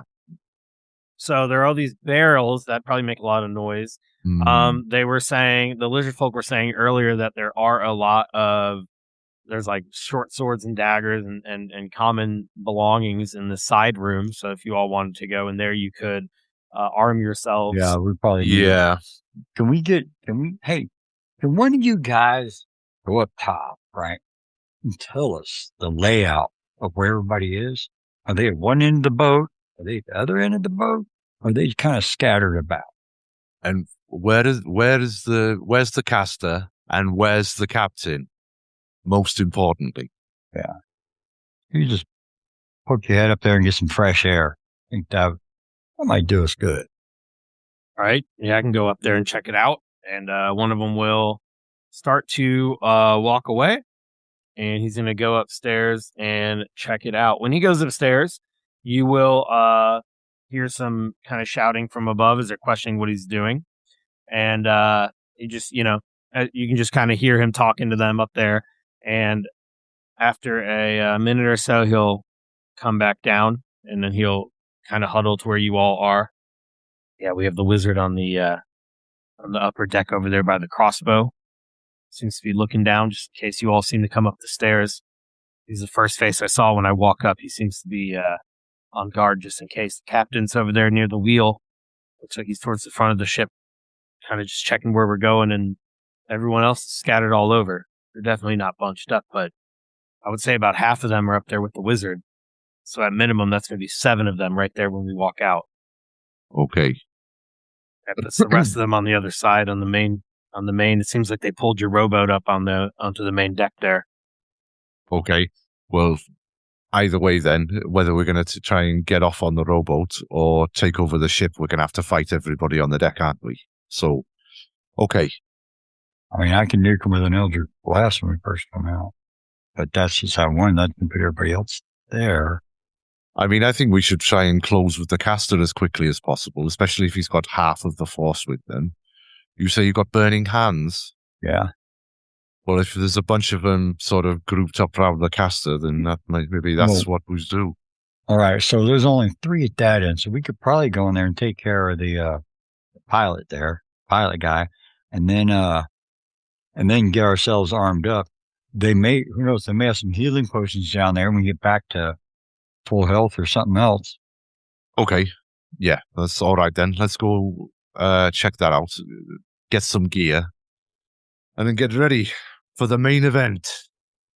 Should I just stay in here and... Yeah, It's probably best if you just stay down here. Maybe we'll keep the door unlocked. Make them still feel like it's shut, right? We don't want them... What we don't want them to do is think that we're here for the reason why we're here, which is to rescue you, because then they may take you and hold you hostage. So right now, I think your safest place is right where you're at. But what you can do, because you are a brave young lady, I think what you can do is also keep an eye out for us. And if you see anybody else coming up from that other door that we're fixing to go into, anything else we need to know about, we need you to watch this area and just holler out as loud as you can. What do you think, Howie? I think that sounds like... I think she can manage that, can't you, Ellie? That's pretty brave lady. Yes, Very brave. I can do that. I'll All just right. shout if something happens. Yeah, that's good. Okay, let's do this. All right. So are you going to go into the crew quarters? Yeah, get some gear. Sure. Yeah, you go into that crew quarters, and when you go in there, you see a whole bunch of... There's some cots hanging up. There's only like 1 or 2 cots, and there's some benches. There's a table in the middle. And the benches are kind of bolted down just as the table. And then there's a whole bunch of hammocks that are tied up, to deal with the sea waves and all of that. And then next to each hammock are a couple belongings, bags and clothes and things like that. If you were to explore this area, you can certainly come up with, a couple short swords and daggers here or there, some ropes, some basic items. Is there anything you'd like to keep an eye out for specifically that might help you out? I think any kind of healing stuff would be good. If you happen to see an I win button, that would be good too. Or yeah, we know our personal gear is likely on the upper deck, so we're probably not gonna find that. But yeah, anything Healy would be really, really nice. daggers, any kind of Yeah, we'll any definitely. scrolls. I mean, anything that else you. That we Yeah, can, how we would take a couple of daggers just for something to throw to give a bit of ranged capability. Sure. Why don't you both make an investigation check? Are you both going in there or just one of you? Howie was definitely going to go in there. Yeah, I'm gonna go just in case. A 1. Yeah, fair. Howie's too hungover to investigate. Man, I don't see shit. Oh crap! Wow. So we have a natural one Uh-oh. and a regular one. So we have a Yeah. 0 and a 1. Houston, we have a problem. You walk in here and you look at around the room and you don't see much. You go up to the table and you're like, well, at least there's like one knife. And you grab that knife and it's not even like a dagger. It's just like a butcher's knife. So it might be good at like just a basic like full force slash. But other than that, it doesn't seem like it's going to be the most effective. It looks like it's like just a large like meat and cheese knife. And I think like the most helpful thing you might find is like there's some bottles of wine and things. I don't know if that's going to help Howie or hinder him further, but yeah, with those two rolls, you're not really able to find much in here. Like the way that Howie rolled a 1, and I'm thinking, all right, I got this, and I actually managed to roll less than a 1. After all those and those D20 and those crit hits or those crits that I got earlier were useless because they were disadvantaged. All right, well, The I guess. pendulum swung the other way. All right, so where's this guy at? You want The bosun. So there's nothing else in there that we can use. Yeah, you didn't really see anything that looks useful at this time. Maybe you're just in a hurry and you're just kind of jittery and you're just not allowing yourself the time to look around, but you just look in and you're like, there's nothing here. And maybe you just feel that the clock is ticking. And where's he sleeping? Is he down the steps in the hold there? Or is he actually in one of the swinging? No, the other direction was the boatswain's private room. Yeah, so this is just the regular crew quarters for the regular pirates. Okay. And then the other quarters down here is the captain's quarters, but he's not in there right now. This looks like a crew quarters / galley in where we are, and then the private rooms are at the back of the boat. Oh man, too bad we didn't bring in that steer. We could leave him a big old heap. No, why don't we go check the other rooms? I'll if you want to go, yeah, might as well. Our stuff maybe in one of or maybe some in the captain's hold we can use. Yeah, not a bad idea. I mean, do you want me to try and take out the bosun? It might be a risky gambit when we're all stood up down here. So what I'm thinking is that in that other room, how quietly do you think we can get one of them benches or something like that and just carry it over there to bar that door with it? So the benches are bolted down so that they don't shift with the waves. Yeah, I'd have to pick up the whole ship, and I don't think I'm capable of that. It's like level 4 stuff at least. Yeah. I'll work on that one. Let's see. Yeah, because Guy could just be a complete coward. He knows he's here to steer the ship. He may not jump in the fight at all. I don't know. Well, I tell you what, let's go in the captain's quarters because, hey, if we go in there, maybe there's a chair or something we can use to prop the door shut with. Or sounds like a plan. Something like that. Yeah, let's go check out his area. Yeah, but real quiet, like. Yeah, real quiet. To the captain's quarters? Yeah. All right. Yeah, you can go over there. You got to grab the handle. It's locked. Well, let me try to pick it again. You try to pick it again with that wire. Yeah. Disadvantage. Yeah, a little bit higher. The lock definitely seems nicer than the one that was on the cages. Oh yeah. Let's see. Oh, so that was a 9 and then a 7. Yeah, you're not able to pick it. You try it, you just can't get a handle on any of it. All right. Crud. It could have been something Bob this whole time. All right, so let's see. Yeah, I guess if the door's locked, the door's locked. We don't want to make any noise trying to bust into it. So, hey, you know what we'll do? What? Hey, let's go back over to Ellie. Why don't we ask our really special lookout over here, real important job, she can keep an eye on that door. And if that the bosun comes in here, she starts seeing him, at least she can give us a heads up about him. Yeah, So we'll be all right. surprised. That makes sense to me. Or we can leave one of our, well, sorry, let me rephrase that. Or we can leave one of our new friends here. Right when we go and do our stuff up top, he can go in there and go after him. Now we're going to need them up top. We're going to want to stick together up there. Yeah. I think. Now let's do that. Yeah, all right then, Ellie. You keep an eye out on the bosun and make sure if he comes out of that room, I want you to scream as loud as you can.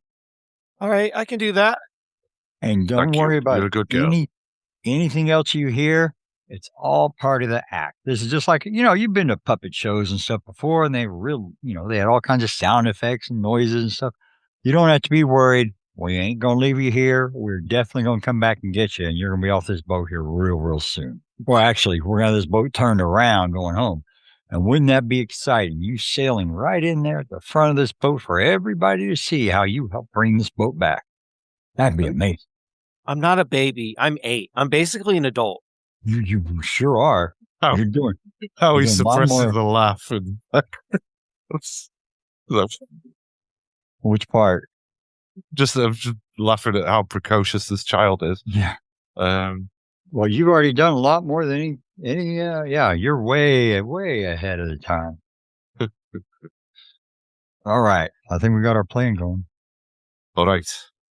Well, so the 3 lizard folk are looking at you for direction. Okay. So I think the plan is Calum is going to go up first, and we're going to target the caster and his chums with flaming hands. And then you and the rest of us scale boys are going to get stuck into that melee and try and take out the caster as soon as possible after they've been hit by fire. Sound good? And then after that, we're going to rush the captain. If we can, try and push people overboard, get them out of the combat as quickly as possible. Yeah, and just so y'all know, y'all are our new friend. Your safety is just as important. If don't jump off and swim away or nothing like that. But if something happens to you and you get knocked off the boat, don't worry. We're going to get you out. So you're not going to be stuck in the middle of the sea. Just trying to reassure them that we're all equally here together for the same thing. So you want us to go first, and then the moment we see you, attack this caster. Yeah. Oh, that's right. Have the caster. Yeah, have them up there with the caster. Have one of them go there, the captain, keep him busy. He's going to get waylaid with the other ones. Yeah, I think you're right. I think we probably just need everybody to stick together. Otherwise, the one on his own is going to get absolutely bullied to death immediately. So, which means I can't do the burning hands, because if I do, it's going to capture. Well, if you go first, and then no, but they're going to be up there. See, the whole point is if we don't have them go up there first and have them come up with the back, you go up first. You do your flaming hands, and then the rest of us rush out. They see me up before I get a chance to get my spell off. I'm going to be a pincushion. Okay. Why don't you do your minor illusion thing then? Get their attention in one specific direction. Can we not see, peek out of the hatch and then point it towards the front of the ship or off to the side, say? Yeah, and that would get the other half of the people leaving us alone for a little bit. I like that. So are we going to get, so did you ever catch those guys' names? I haven't asked. To be honest, I just called them Scale Bro. Scale Bro, all right. Well, I'm not going to do that because I don't want to insult them. But, I don't think you're allowed to call them that. Yeah. That's funny. Well, hang on a second. I know what lizard folks, so I'm all right. Some of my best friends are lizard folks. Right. Well, why don't we get them interspersed up amongst those guys? Okay. Yeah, that'll work. You take the lead on this one then, Callum. Yeah, all right. I'll follow your lead. Okay, and I'll Eldritch Blast that caster. Cool. Okay, so we're gonna get into. We want to get the lizard folk up there with mixing up amongst the caster and his entourage. Yes. Okay. Okay. We get our lizard buddies up here to go up there, start looking over the side and go, what the hell is that out in the water? Okay. Yes. Yeah. I like this. And then and all three of them are pointing down. And the reason why they came up is they heard something because we're more on the water level. They heard something outside the ship. They're gonna Yes. check it, right? So those guys all get over that one area, right? Great. Yeah. So now they're all in one spot. They can come back through on our side, and we kind of have more of a defensive line right in front. Is that I don't really get much further than getting them all on one side. We can do that, and then I can throw that minor illusion because that'll get all. Yeah, the because by looking they're at it. already Yeah. selling it. For the lizard folk will help sell the minor illusion. Yes. Yeah. Brilliant. Do we want to do a sound or do we want to do an image? Because I think a well, sound would probably work better. I think so too, because it's still dark and sound carries at night, doesn't it? So, like a scream or something piercing. Well, I'm thinking some kind of they're on the ocean, like a marine animal noise or something. Yeah, some sea monster-y, kraken-y kind of Yes. sound. I tell you what, is it? Are you Callum or Caleb at the moment? I can't remember. Who's Callum? No, I'm Caleb. Okay, Caleb. Well, I am extremely impressed with this line of thinking. Yes, I'm in it wholeheartedly. So, right, Scale Bros, you go up there and tell them, yes, we've heard something. There's something outside the ship in the water. You get them to look in one direction. Caleb will come up, cast a minor illusion to help sell the thing that there's something out there. And then when they're looking in one direction, we pop up on the deck and we start the fight. Now, with the sails, am I going to be blocked at all by the view when I come up from that bottom guy? Oh, I was thinking about the other side of the boat. But if this side of the boat, no, this side of the boat probably work better. I guess it doesn't really matter which side. I leave those fine details in your hands. It's your plan. But I think it's a good one. Yeah. Yeah, it's going to be better because then I only need to peep out and see it. Hey. Maybe one of them could be dragging me up because I'm down here shitting and puking all over the place or something. They're holding me over the side so I can vomit off the side or something. Then I'm right there. No. Yeah, they didn't have a key to the I'm cage. going to sit here and think about this forever. Let's just get it going. I think you hit the nail on the head. That's a good plan. Let's go do that then. All right, so the three lizard folk are going to head up the stairs, and then when they head to the top deck, they're going to walk right out of this up to the top level here, and they're going to, sure enough, look over the side, and you hear them start shouting, "What is that? There's something over the side!" And of course, they're shouting this in common. "There's something in the ocean! Look in the depths! There's something!" And when this happens, the deck wizard's going to run over to the side. One of the bandits is going to run over to the side. And then the other ones are trying to crowd around. But at this point, between the lizard folk and everyone else, there's not a lot of room. And they're all pointing down to the side at this illusion. What illusion have you created? Okay. So what I'm doing is I'm not creating the illusion, the visual one, because I have to be able to see. I think I see where I'm at. So instead, I'm going to create a sound, a really loud, whatever. I should ask Ellie what she thought a sea monster sounded like. That Kind of Godzilla-esque noise. Yeah. Something like that. Something that I'm hoping is got that's steeped in kind of not so much mythology, but legend or something, like the old death ship that floats on the waters, right? Something that will get with the old sailor. What am I thinking of trying to do? Like a siren or a harpy everybody thought that the house was haunted, right? So what are sailors scared of? Because the old God, I had the term, I can't remember what it is, but the local legend or something like, sea monsters, right? That's something. But is there something or something that's always got the back of their head? That's why they're always looking around just in case. Kraken? That works. Kraken, dragon turtles. It's the big scary monster noise. Yeah, any monster, especially in the world they live in, there's no shortage of things like that. Okay. I don't know if there's any particular. So yeah, we'll just go with it. It's an aboleth. Yeah, that would suck. Sure would. I'm gonna make me, they're the scariest monster in D&D. I hate them. Anyway, that's neither here nor there. Scare more. I'm gonna get an image of Tammy Faye Baker. No. So you're doing minor illusion? Confirmed aboleth. Yeah, it's gonna be minor illusion, so I can get the vocal range. All right. So as you do the minor illusion, I will have the deck wizard do his intelligence check with disadvantage because it is being sold by the lizard folk. And because anyone who observes it is able to make an intelligence check to see if they can see through the illusion, I think it makes sense for the wizard of all of them, who also is capable of casting the same spell, to see if they can recognize it. So I'll have them make their intelligence check with disadvantage. They got a natural 20 and a 20. Okay. So they failed. So he looks over, and as soon as it happens, you'll hear him yell, "That's nothing but smoke and mirrors!" And what do you all want to do? Right. Well, I'm gonna run and jump off the boat and go swim.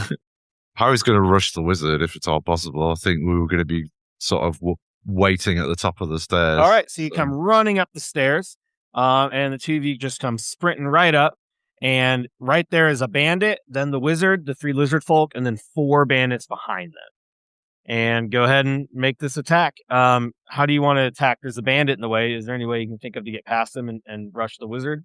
Yeah, I'm going to use, a flurry of blows with the push effect and try and knock him over the side. The bandit? The bandit that's in the way. Okay.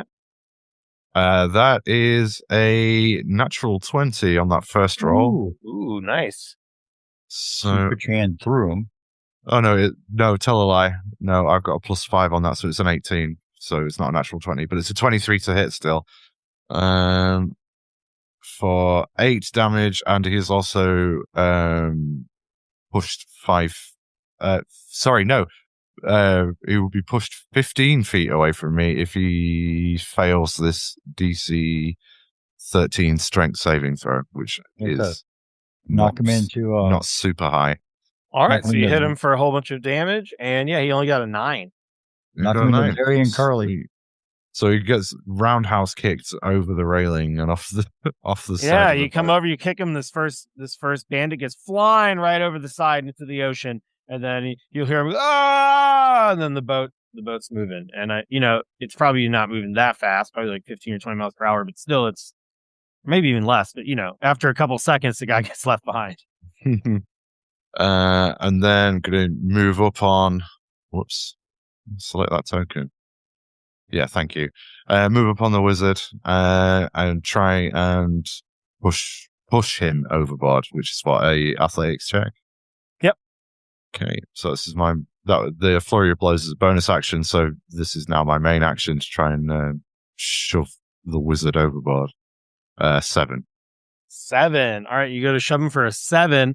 I'll go ahead and roll a counter to that. We'll see if this will work out. All right, it's a 16. So you try to grab him, and even though he didn't look like the strongest, he's able to stabilize himself up against the side of the ship and hold you in place. You're not able to just throw him right over the edge. So it didn't work to the best possible effect, but it didn't turn out too bad. And then I just want to roll the initiative for the lizard folk. So they're gonna go ahead and get a 20. We're gonna go ahead and just roll a fresh initiative for everybody. Cool. Oh, while I'm doing that as well, so roll initiative. 21. I'm going to use my monk feature, which is uncanny metabolism. Once per long rest, when you roll initiative, you can regain all expended focus points and regain 1d6 plus 3 HP. So I'll roll my HP 5, so I get an additional 5 HP. You just gain health from attacking people?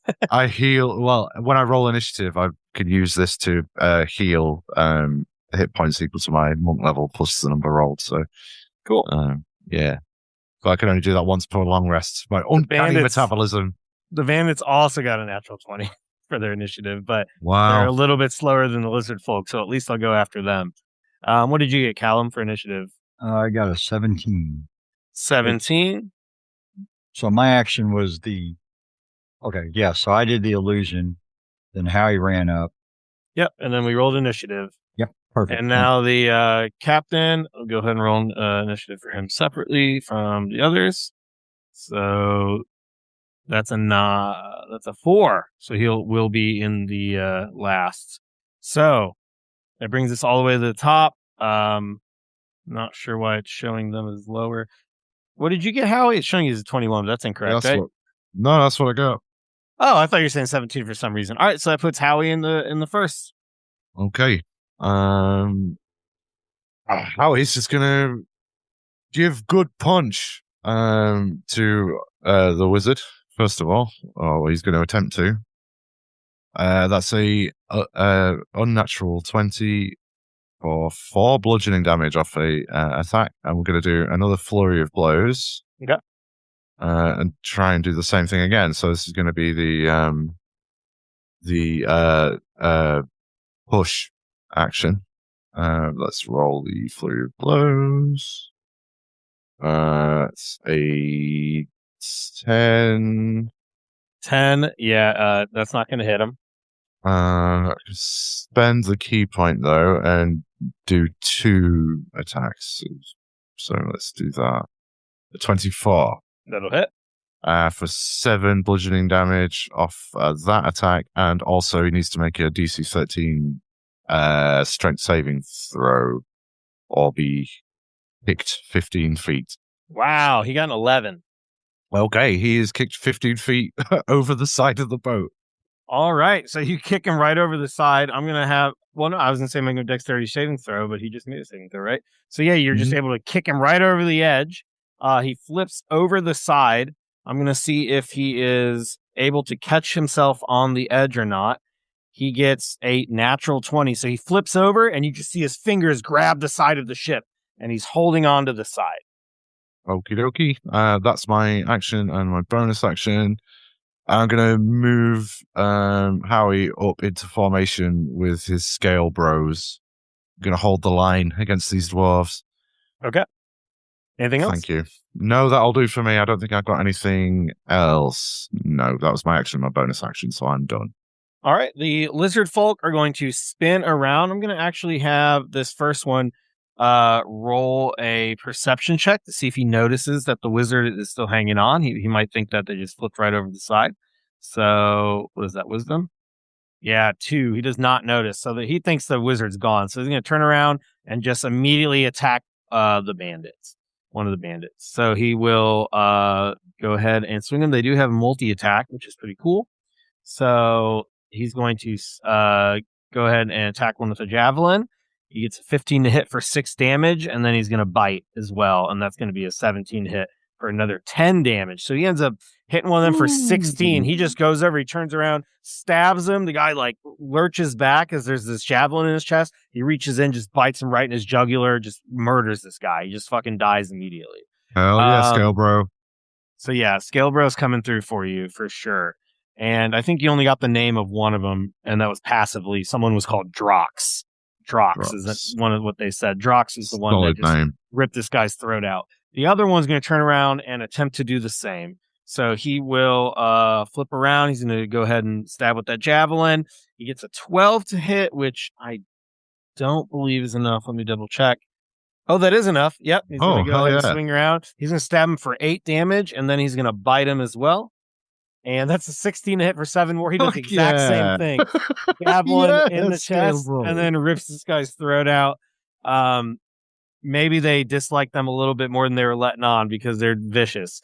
Or maybe they just know the consequences are certain death if they fail. The other one is going to turn around and do the same thing to this third bandit. This might be very successful. He's going to go in. It's a 10 to hit, so it's going to miss. And when he goes in for his bite, he gets a 17. So the last one's going to get hit for 6.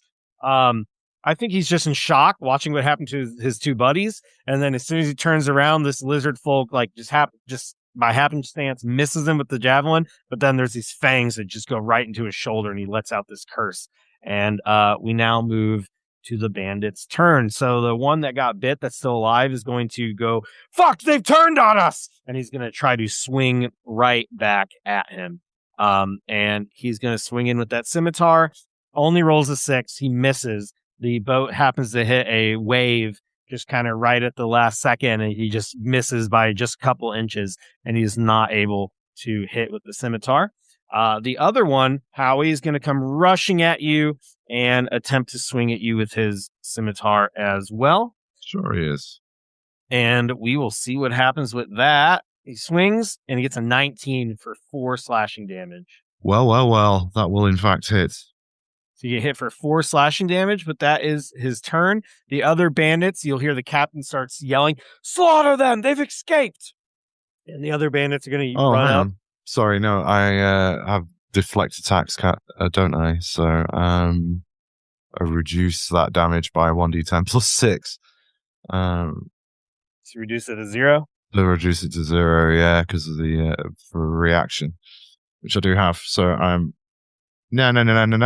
You would in fact take no damage.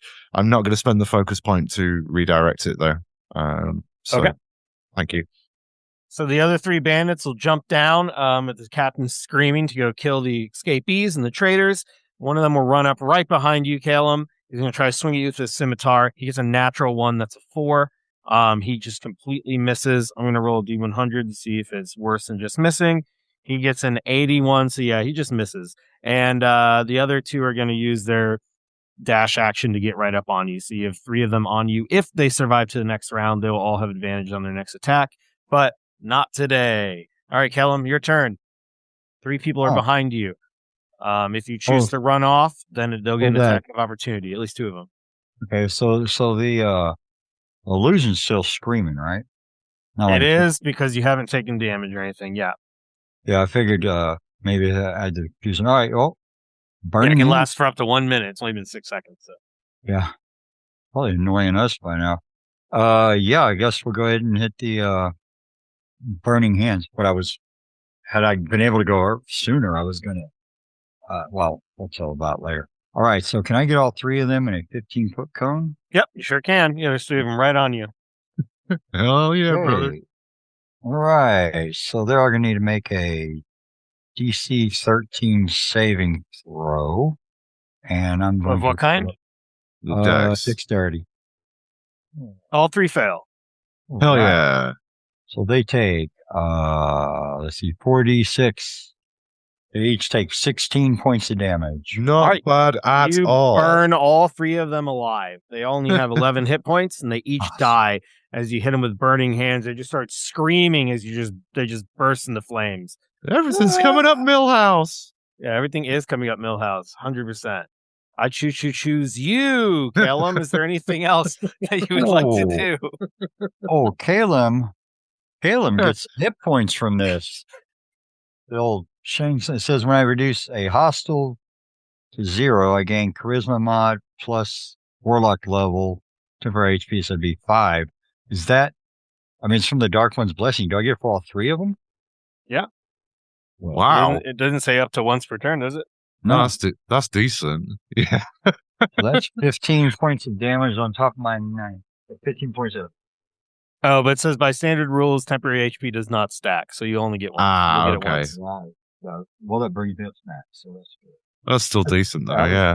I was fixing to Hulk out there. I like how you're all healing from murdering people. Yeah.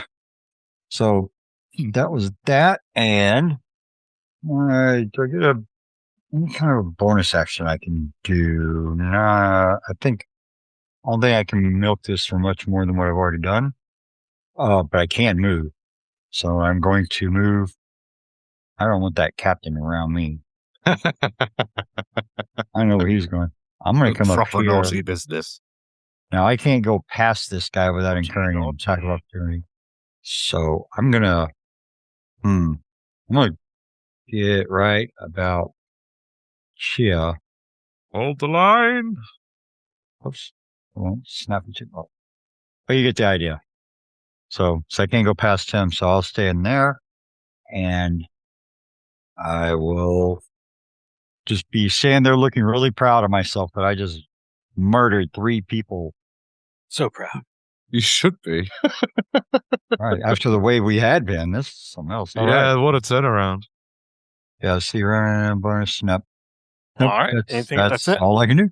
All right, we'll go to the deck wizards. He's going to use his action to try to do a dexterity move here to flip himself over the edge. He gets a 9, so yeah, he's not going to do anything too fancy. He's going to use his whole turn to just flip right over the edge here and not fall off the boat. And I'm looking, and it does not look like he has any super effective bonus action spells. So let's see. Yeah, none of them are very good for bonus action. So he's going to flip over, and he's just glad to not have fallen in the water. And he looks around at the carnage and is not super happy to find out that the majority of his crew has just been slaughtered. So that will be the end of his turn. It goes to the captain's turn. The captain is not even going to waste time going to the steps. He's going to yell, leap over the edge, drop down like the 6 feet or whatever, slam his boots down on. And he's going to just sprint forward. He's going to have to use everything he has, though. So I think he'll get to the bottom of the steps, and he's going to try to shoot a light crossbow at Howie. Only has a 9 to hit. He doesn't want to join the burning party? I mean... So they get shot, and you miss the bolt misses you, goes flying right over. And Howie, is your turn. Okay. First things first, we're going to have an unarmed strike at the Flip Wizard, okay. formerly known as the Deck Wizard. Does a 12 hit? Does a 12 hit the Deck Wizard? Let me search through my infinite tabs. Yes, it hits. Okay, so the Deck Wizard takes 8 bludgeoning damage. Ooh, okay. He's still kicking, but he doesn't like that. Kicking. Okay. I'm going to save my final focus point for Flurry of Blows and just give him an unarmed strike for a bonus action. 15. So for another 7 bludgeoning damage for a total of 15. Yeah, you punch him a couple more times. He looks pretty hurt. Definitely bloodied. Okie dokie. I think that will be it from me. All right, we go to the lizard folk's turn. The lizard folk, who have been pretty instrumental in this entire thing, are two of them are, or one of them going to turn around and slash at the bandit that he had bit on the shoulder last time and see if he can finish him off.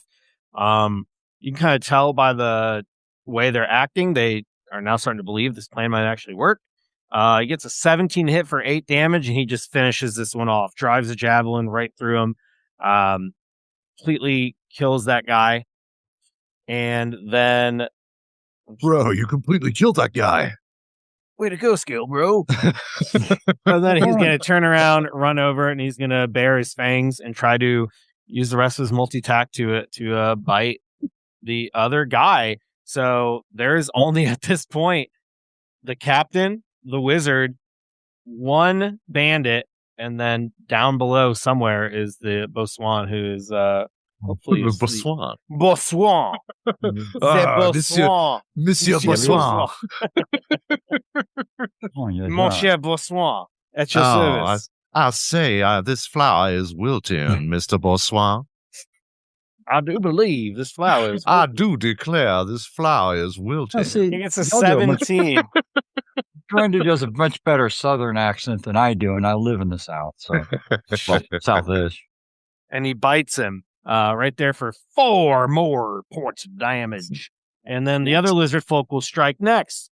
One of them is going to rush forward. He's going to try to stab that javelin. He's going to get advantage, and that's because we have flanking going on here. 22 to hit for 7 damage, and then he'll bite him for another 15, 5 damage. He finishes him off.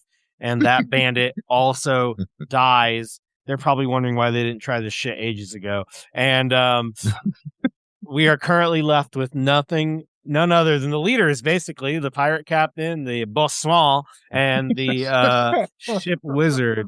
I'm only saying that to cover the fact that I don't know how to say it. And bosun. The bosun. Bosun. Well, that's maybe the son of the boat is the bosun. So now, Boswan Junior. It would be the bandits' turn, but they're all fucking dead. And now it's Callum's turn. Callum, what do you want to do? You know what's happening. We're going to burn some hands again. I think I can do it all straight from here, right? You can.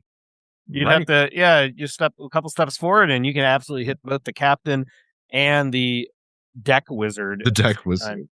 What's this thing? That's Howie. Never mind. What's this bedraggled alcohol smelling thing? This is the moment he betrays Howie. I just saw his icon's a lot smaller, so I couldn't really recognize. It looked like it was the sea monster I was trying to summon. Wouldn't that That's be me. Howie's a sea monster. 4d6? Howie the Sea Monster does it. I rolled a 14. They can do a dex save of 13 for half damage. Both of them? Yep. All right. The dex save, we got a 18 for the captain, and we have a 5 for the deck wizard. The deck wizard takes 14 damage, and the captain takes 7. What's it look like when the deck wizard dies?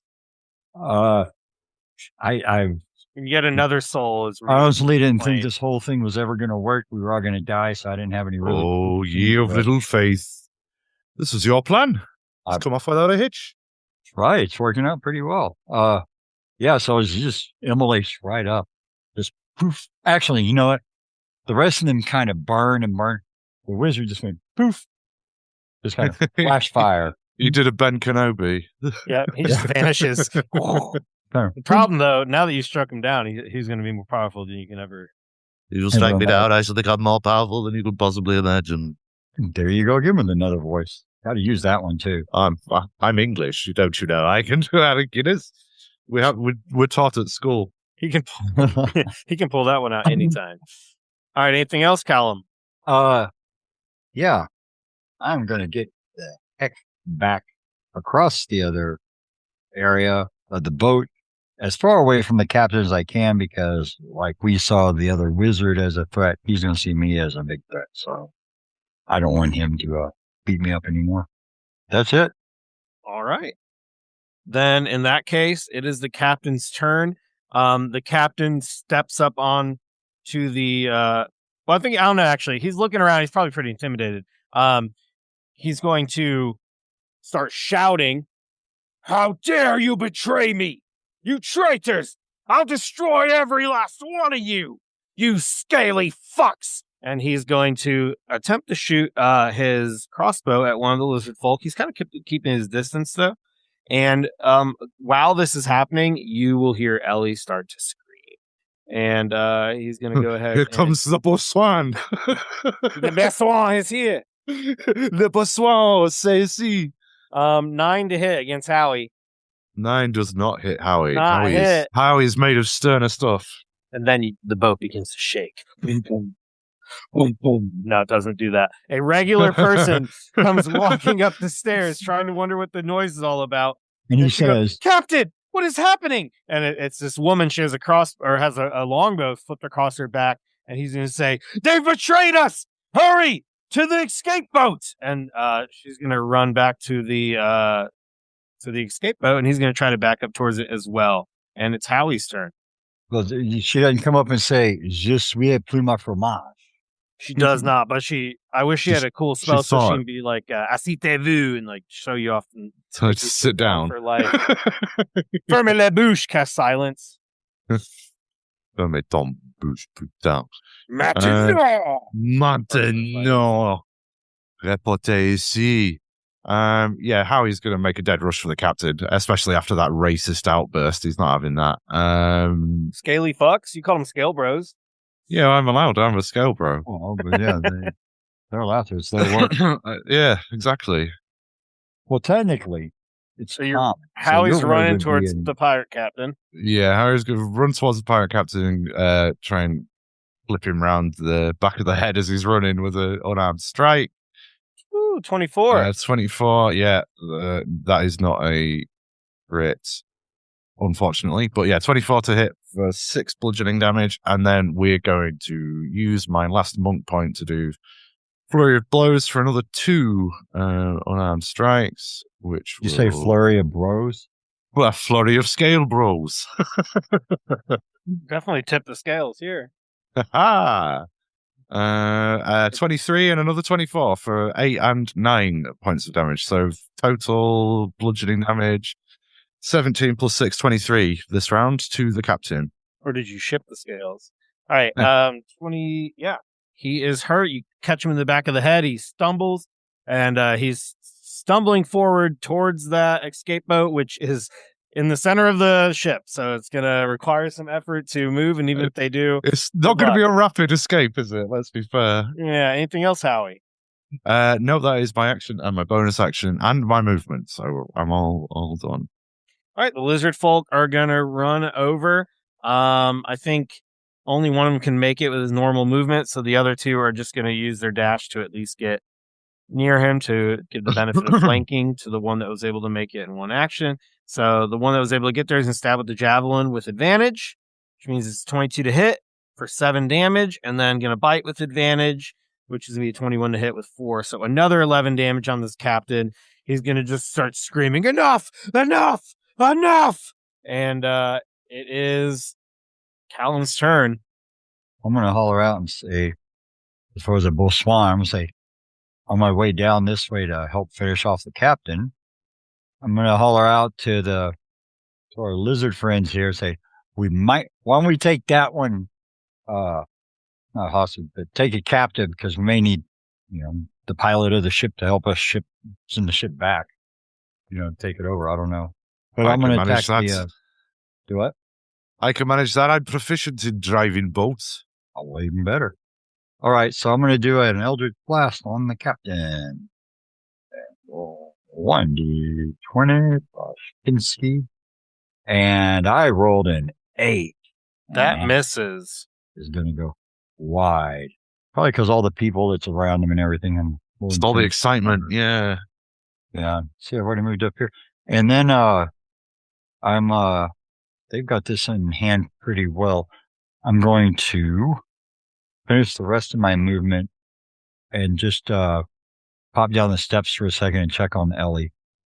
Say, Ellie, it's working. Everything's getting all right. Give us another few minutes, and we're going to bring you up on deck, all right?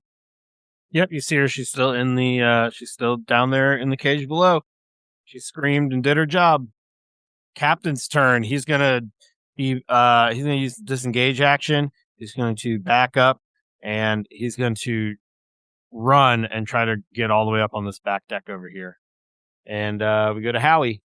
All right. The Boat Swan is the only one trying to drag the escape boat, which you all brought over a little bit, but the captain's a coward.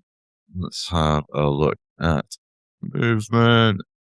I mean, as the crow flies, that's like 20 feet, but assuming that'd be 20 feet to go to the steps and then another 10, about 30 feet. So Howie's going to just ignore Madame Boursois in the rowboat and continue to pursue with his Howie rage, his non-barbarian Howie rage, the fleeing smuggler captain. And then we're going to go for another 1-2 combo. So there's the 16. Does the 16 hit? Does the 16 hit against the captain? Yes. It does. Okay, so that's 9 bludgeoning damage, and then here comes the bonus unarmed strike. Here comes the aeroplane. Yeah, I'm assuming a 13 does not hit. It does not hit, but your first attack murdered him. Excellent. It just takes a haymaker, to the jaw and drops like he's been struck by a brick. And the captain is dead. Harry throws his hands up. Harry throws his hands up to the sky and roars in triumph. Scale bro victory! The lizard folk are all sitting here with their javelins, and they're all pointing at the Boursois, and they're going to be growling, "Surrender or die! Surrender or die!" And then she's like cowering between. She's now stuck between the wall and the side of the rowboat, and there's 3 lizard folk with these javelins pointed at her. Howie, you're up on this upper deck behind, and then of course Callum the spellcaster is back there as well. Hey, Madame Boursois, I am the captain now. Yeah, hey, Howie, we need to get poked down. Yes, we do. I don't want him to drown. She's going to say yes, yes, and she lays down her longbow. She lays down her sword. I surrender. Don't kill me, please, please. And she's going to just start cowering and like literally gets on her hands and knees in front of the rowboat and is surrendering entirely. The lizard folk all have their javelins aimed right at her, just kind of waiting for a command from Scale Bro Prime. We fucking did it, Scale Bros. Clap her in irons and stick her in the cage. And they'll do so. They'll come up to her. She doesn't even resist much. She's like, please don't hurt me. And they take her, and then they're going to start bringing her downstairs and marching her in towards the cages. Swap her out with Ellie. That's right, yeah. Now, Ellie, she should be proud of herself. She's really, really good. Good job. Now, what I think, so let's get Pope down, but we also need to bust into the captain's quarters, see where the ship is going, that kind of stuff. Because we could take our time with that. I think Yeah. we'll set a course back to port, and while I'm doing that and steering the boat, you can go break into the captain's quarters. Oh, and we'll get Poke down off the. Yeah, let's go get Poke down. We'll get him down off the figurehead position first. Yeah, hopefully he's all right. Can we do like a medicine check on him or something? Yep. So Callum and Howie, you look over to the bow of the ship, and sure enough, tied just like where you would have a figurehead is instead an actual human body. And there is Poke, shirt ripped open with not quite breasts hanging free, tied to the front. His hat is gone. His face is still blue. And he just is unconscious, tied to the front of the ship. And that is where we're going to end our adventure. So you have all managed to capture the sea ghost. You have freed Ellie. You know that the councilman Lassiter is safe with Mac back at the haunted house. You have made an alliance with these lizard folk, and you have agreed to try to working with the council to show the good nature of these lizard folk, and hopefully inspire the rest of the town to continue trading with them so they don't have to turn to working with bandits. And in due time, with Howie's ability to sail a ship and the extra deckhands of the lizard folk, you will be able to steer this into the port of Saltmarsh. So that is where we will end this adventure. Thank you, everyone who has been watching the stream. Thank you, everyone who has been listening to the podcast. Next week, we have a brand new adventure starting out. It's still going to be the Ghost of Saltmarsh. We are moving into the second adventure, Danger at Dunwater. I will not be DMing that. I'll be one of the players. However, Adam, who is the main host of the entire Majestic Goose Network, will be the Dungeon Master. So make sure you tune in for that next Friday at 6 p.m. Eastern Standard Time. And I will try my best to make Adam frustrated. No, in the next episode of Ghost of Saltmarsh. Yes. Jeremy has the boot on the other foot. But once again, thank you, everybody. This was a lot of fun. This last 7 weeks is a great time. I am Jeremy Ferry. You can find me all over the Majestic Goose Network. I'm the DM of Clips. I have things published on the DMs Guild. Me and Jordan used to do Dice Talk. We've been on all sorts of things, Roll for Weird, all over the place on Majestic Goose Network. So check out all those other things. Join our Discord. If you're not following the Twitch, please subscribe and follow the Twitch. And is there anything else that either of you would like to plug? No, not from me. Thank you. Yeah, you pretty much mentioned everything that I'm currently a part of. Oh, actually, no. There is one thing. If you like my shtick and you enjoy my funny voices and so on, I do a whole bunch of funny voices in audio drama format over on the No Return podcast. Please go and check that out. It's very funny. But yeah, extremely funny fantasy audio drama that I'm a part of at various different roles over on No Return. Oh, that's great. I just want to thank everybody that's been a part of all this. Y'all invited me on. I know I'm gushing every week. My first foray. Oh, stop. You're not gushing with blood like everybody on the ship. Yeah. And I mean, like, I've been a huge fan for a very long time of the various shows. This is my first step in actually getting a life outside of work. So if anybody needs a player or a DM, I'm hanging around the Discord for the Majestic Goose until they kick me out. But if anybody's you've got at least another 10 minutes. At least if anybody's curious about the character I played, so there was a lot that went into this. I probably caught on to some of it, but it's basically a different type of multi-class I call the Fractured Mind. And I got all the different rules and stuff on it. So if anybody's interested in that, I can get on that. But other than that, again, Jeremy, share that on the Discord. yeah, I'll write it Come all join up the and do it. Discord and find out about this homebrew. Yeah. And Jeremy, again, this has been fantastic. Like I said, I'm a huge fan. I listen to you each week. I never miss Eclipse. Thanks to Adam and everybody else. It's about all I can just gush about. It's been wonderful. You love me. You really love me. All right. Well, thank you all so much. And please continue listening to QuestQ. This is just the beginning. This will literally probably take years. Because as soon as we get through the Saltmarsh, we're moving on to everything else. We got Candlekeep Mysteries. We got the Tales from the Yawning Portal Inn. We have, they're just coming out that new Ravenloft book that has another 17 one-shots on it. Like, there is no shortage of that. And then when we get sick of that, I'm going to probably try to get people to play a bigger campaign. So join into the Discord, hang out with us, chat with us. You can literally be a player the next time we do this. Just come hang out with us. And thank you all so much. Bye, everybody. Love ya.